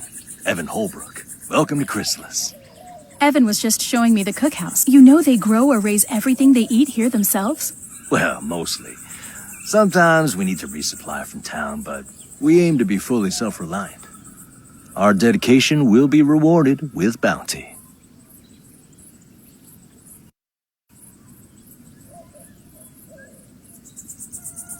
Exactly what was Dr. Clark researching?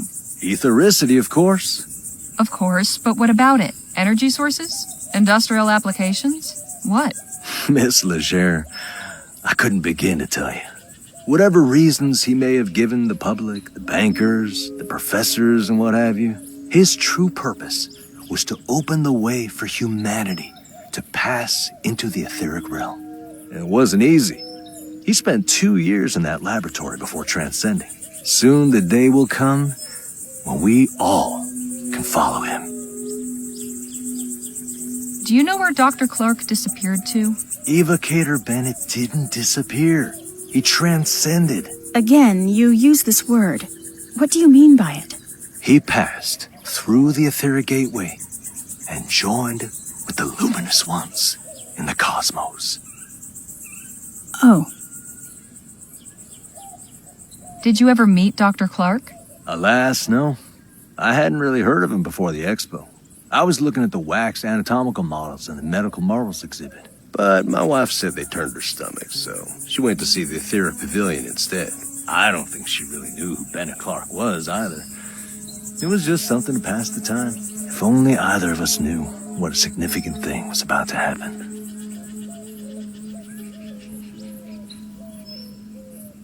The disaster that killed all those folk? Please. That's what the ignorant and unenlightened call it. Emissary Paul helped me to understand. Eva Cater Bennett showed the world the transcendence phenomenon. It wasn't a disaster. It was a miracle. I only regret that I wasn't there, so I could have gone along with her. Your friend over... Yes, Samuel is quite a stickler for the rules. Sometimes I think he lets his duties as the emissary's assistant get to his head. It was good. Goodbye, See you later,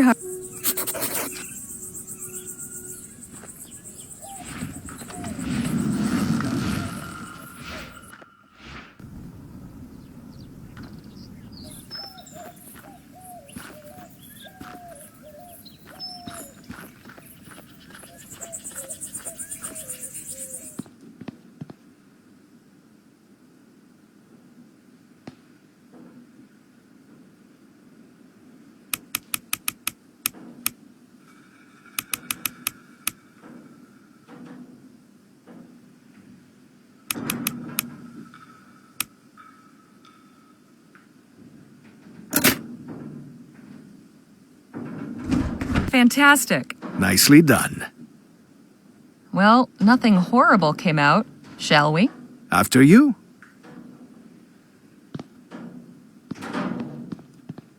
Santo cielo. What in the ether happened in here? I do not know, but I am not going in any further.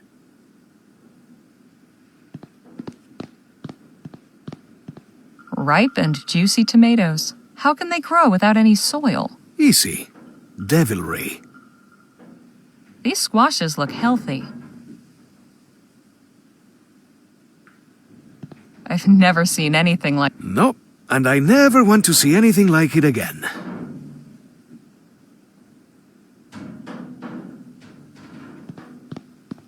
Completely. Probably for the best. This might be of interest to our friends in Chrysalis. These mannequins are disturbingly lifelike. This one seems to be the happiest of the bunch. How can you tell? It's the only one smiling. Hey, what? Right? This one's posed like it's... Clark's research involved playing with kill.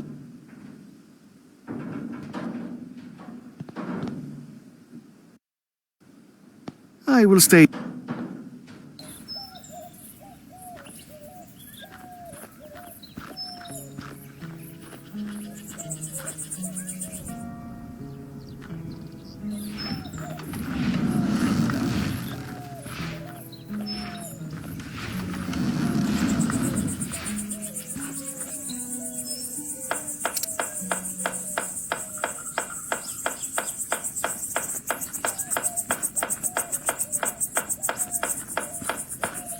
Have a look at this. What?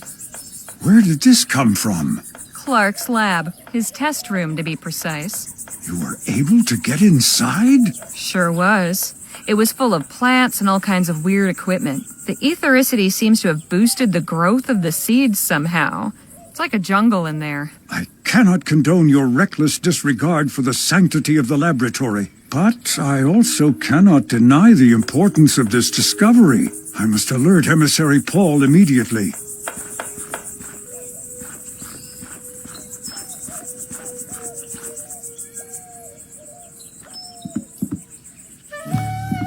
I'd better be quick.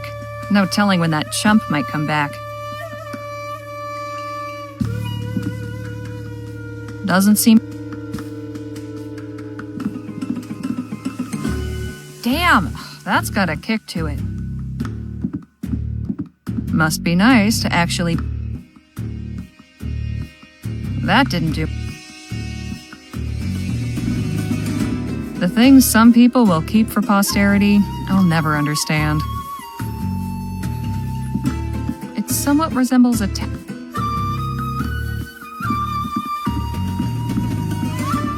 More scrawled nonsense. Why would they keep this? Just another one of Clark's weird toys. Full of all kinds of liquids. I'd rather not know what they are. Let's see. Books on science, engineering, astronomy. I'm sure this is all fascinating, but it's not going to help me any.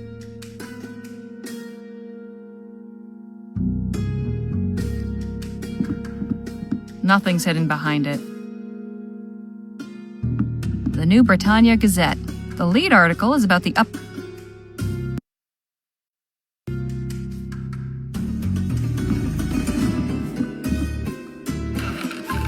Even more books in here. Some novels, poetry books, and what's this? Looks like a diary. I should have known. Get out of here this instant, degenerate! Don't you dare try any more trickery, or Emissary Paul will hear of it. At least I found what I was looking for.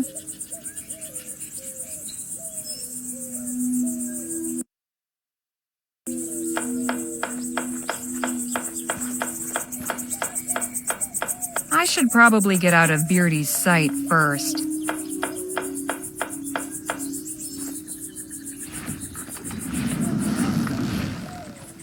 The final entry is bookmarked with a letter.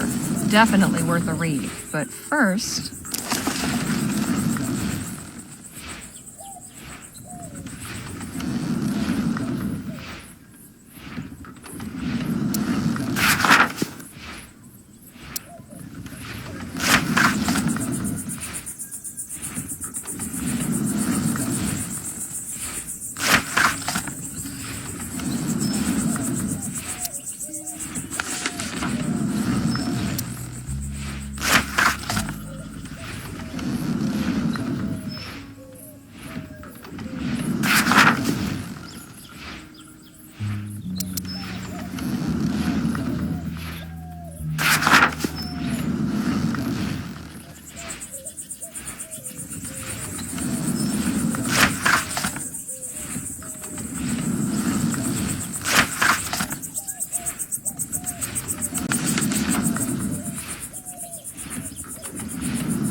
February 9th, 1850. That's only 9 months ago. Clark, I have a business proposal. Relinquish that dusty laboratory in the middle of nowhere. Come to El Presidio.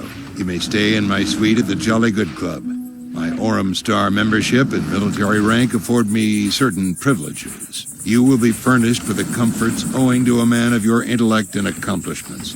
It's signed L. P.S. You needn't have any concern for your valuables, as there is ample secure storage in the room. One of the aforementioned perks. Interesting. Jake will want to see this.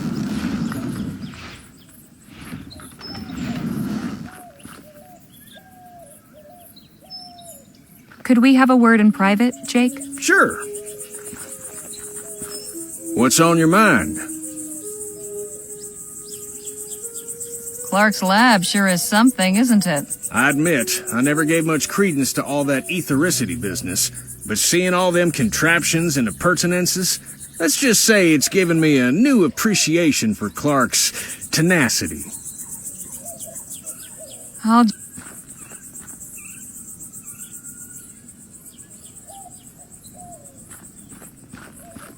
Hey, Jake, I've got something to show you. So, show me. I'd prefer to speak in private. Excuse me a moment, won't you, darling?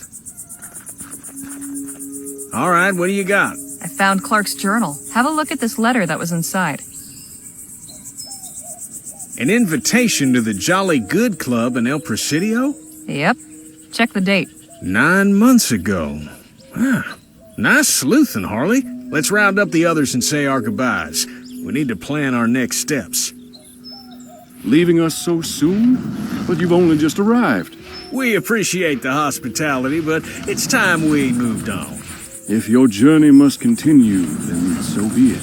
But we cannot thank you enough for your discovery of Evocator Bennett's etheric cultivator, Miss Leger. Once we relocate and configure the equipment, our crops will surely flourish. That's great to hear. I hope you'll all be well fed this winter. Know that you will always find welcome in Chrysalis. Farewell, my friend. Odd bunch of folks, but quite charming in their way.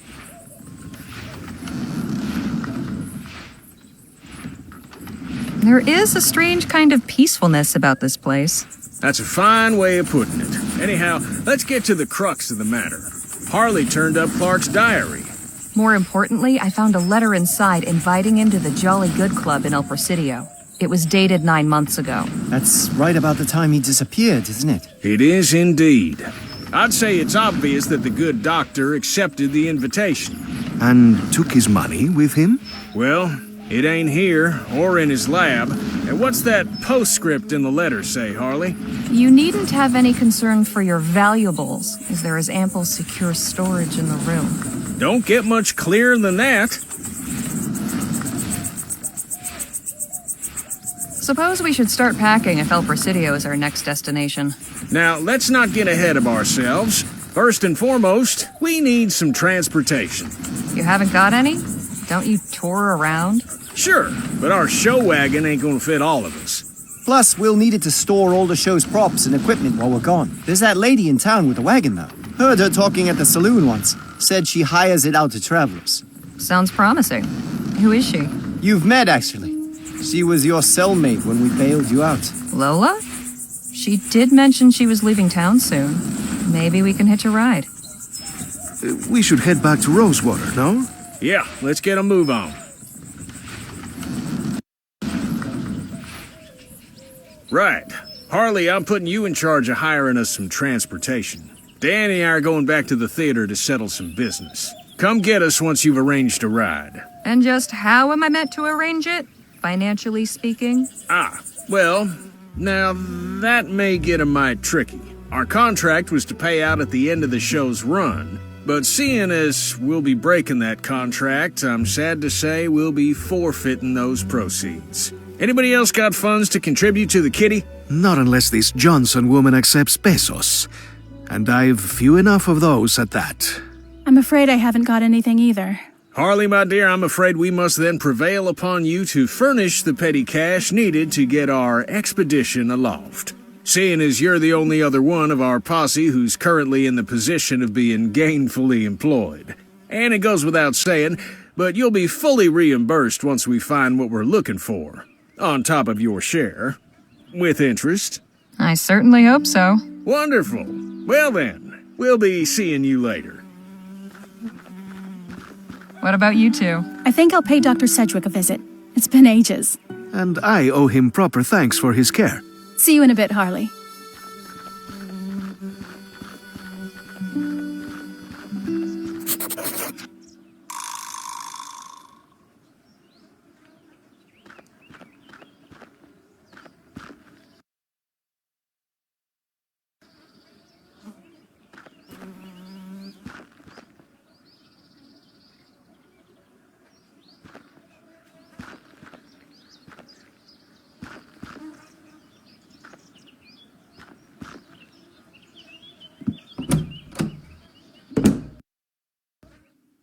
Good to see you again.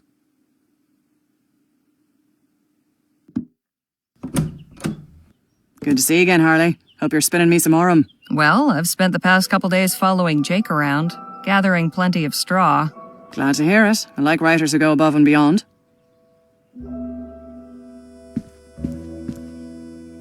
What do you need?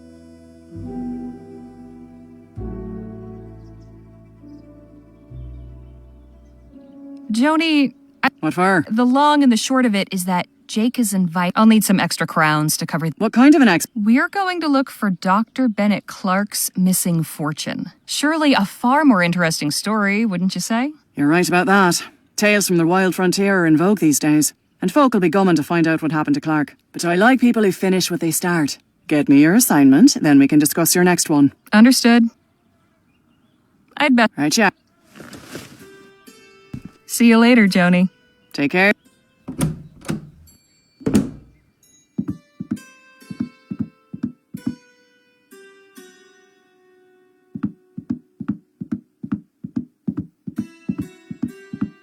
All right, let's...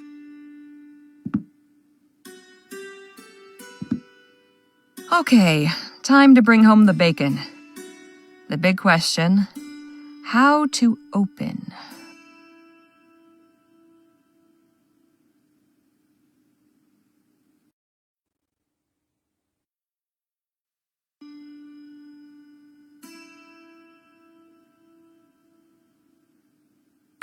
From the moment he rode on stage astride a huge, steam-spewing mechanical horse, it could not be denied that Jake Ackerman was more than your typical copperpenny showman. Following that outstanding overture, Gentleman Jake's Wild West Spectacular proceeded in a similarly gobsmacking vein.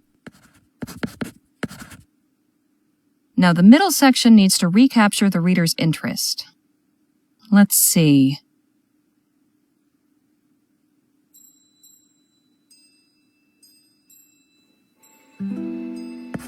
Not content to sit on his laurels, Jake has undertaken an audacious investigation into some of our very own local mysteries. I was fortunate enough to accompany him on a foray to Dr. Bennett Clark's erstwhile laboratory of the forbidden etheric sciences, situated just outside the town of Rosewater. What we found inside boggled the imagination. And now for an ending.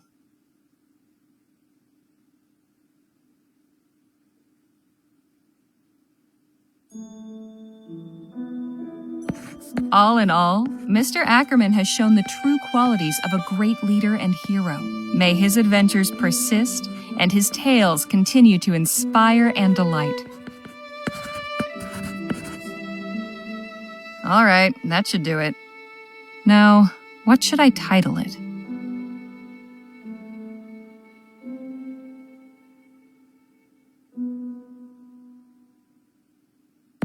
A frontier hero comes to town. And done.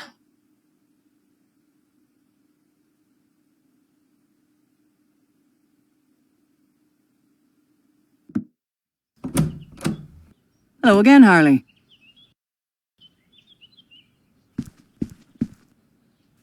What do you need?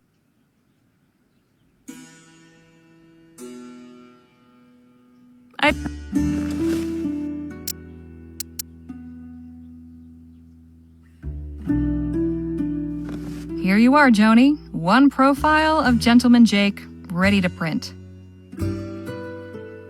Let's have a look. You know, writing the headline is normally the editor's job. Now let's see. Goodness, this account of the show is very descriptive. You've made me feel like I was there in the front row. This is good. You've kept it brisk all the way through. Not bad, Harley. Not bad at all. A few snips here and there, and this will be fit to print. Here's your fee, as agreed.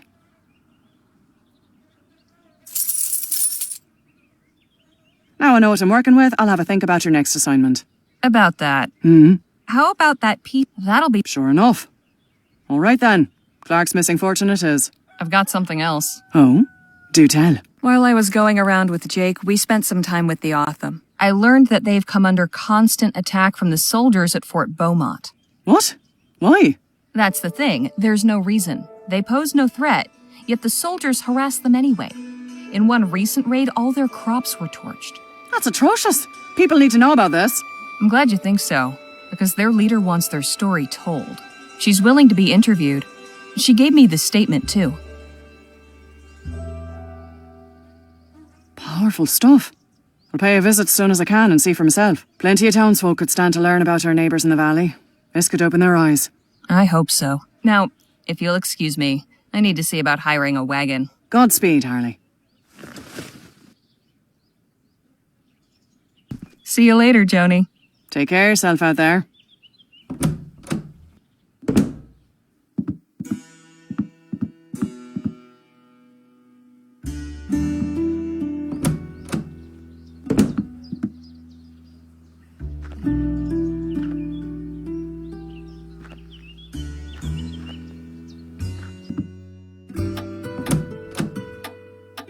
Welcome back, Miss Leger.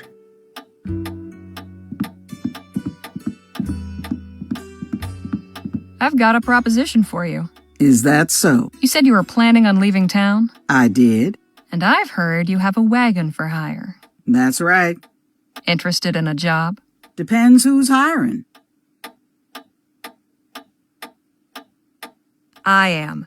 My posse and I need to get to El Presidio as soon as possible. I see. How many? 5, counting myself. Well, I've got good news and bad news. Good news is, I was bound for El Presidio anyhow, and my wagon can fit 5. And the bad news? I'm sure you can figure that one for yourself. So if I get you out of here, you'll take us along? We can discuss my fee once I know you're serious. Hey, Sheriff? What can I do you for? How much to get Miss Johnson out on bail? Let's see. For assault on a minor child, as well as unlawful occupancy of an uninhabited building, that'll be 15 crowns. Here you go. 15 crowns. Right you are.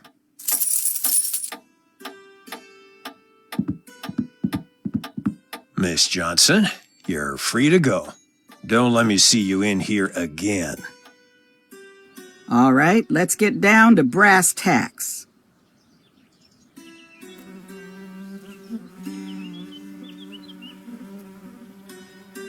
Yes, let's. How much to get me and the rest to El Presidio? My fee is 40 crowns up front, but I'll cut you a break. In appreciation for the way you knocked out that little pest. 20 crowns, all up.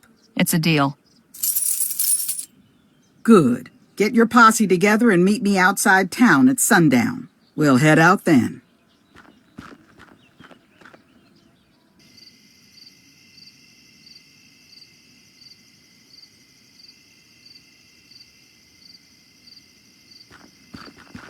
There you are. This your group, then? This is us. All right, folks, listen here. I'm Lola Johnson. This is my wagon. When you're in my wagon, you follow my rules.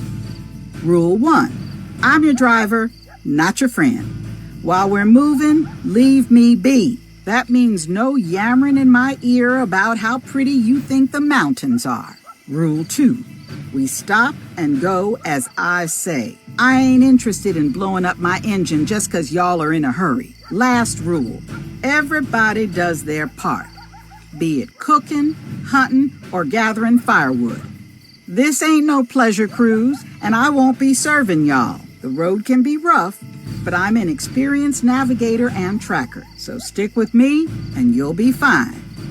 If you've got any questions, now's the time to ask. We understand. You'll have no trouble from us. All right then, let's get a move on. Time's wasting.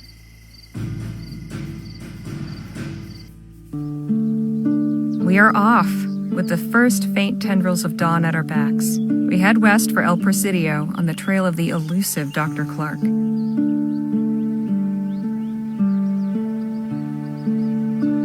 We have but a few days' travel before us, through the desert and mountains to reach the coast. I am rather looking forward to getting a better view of this part of the country. And should the scenery lack for diversion, I suppose I'll have recourse in the fellowship of my new traveling companions. Now that we've assembled in this unlikely venture, perhaps it's time we got to better know one another.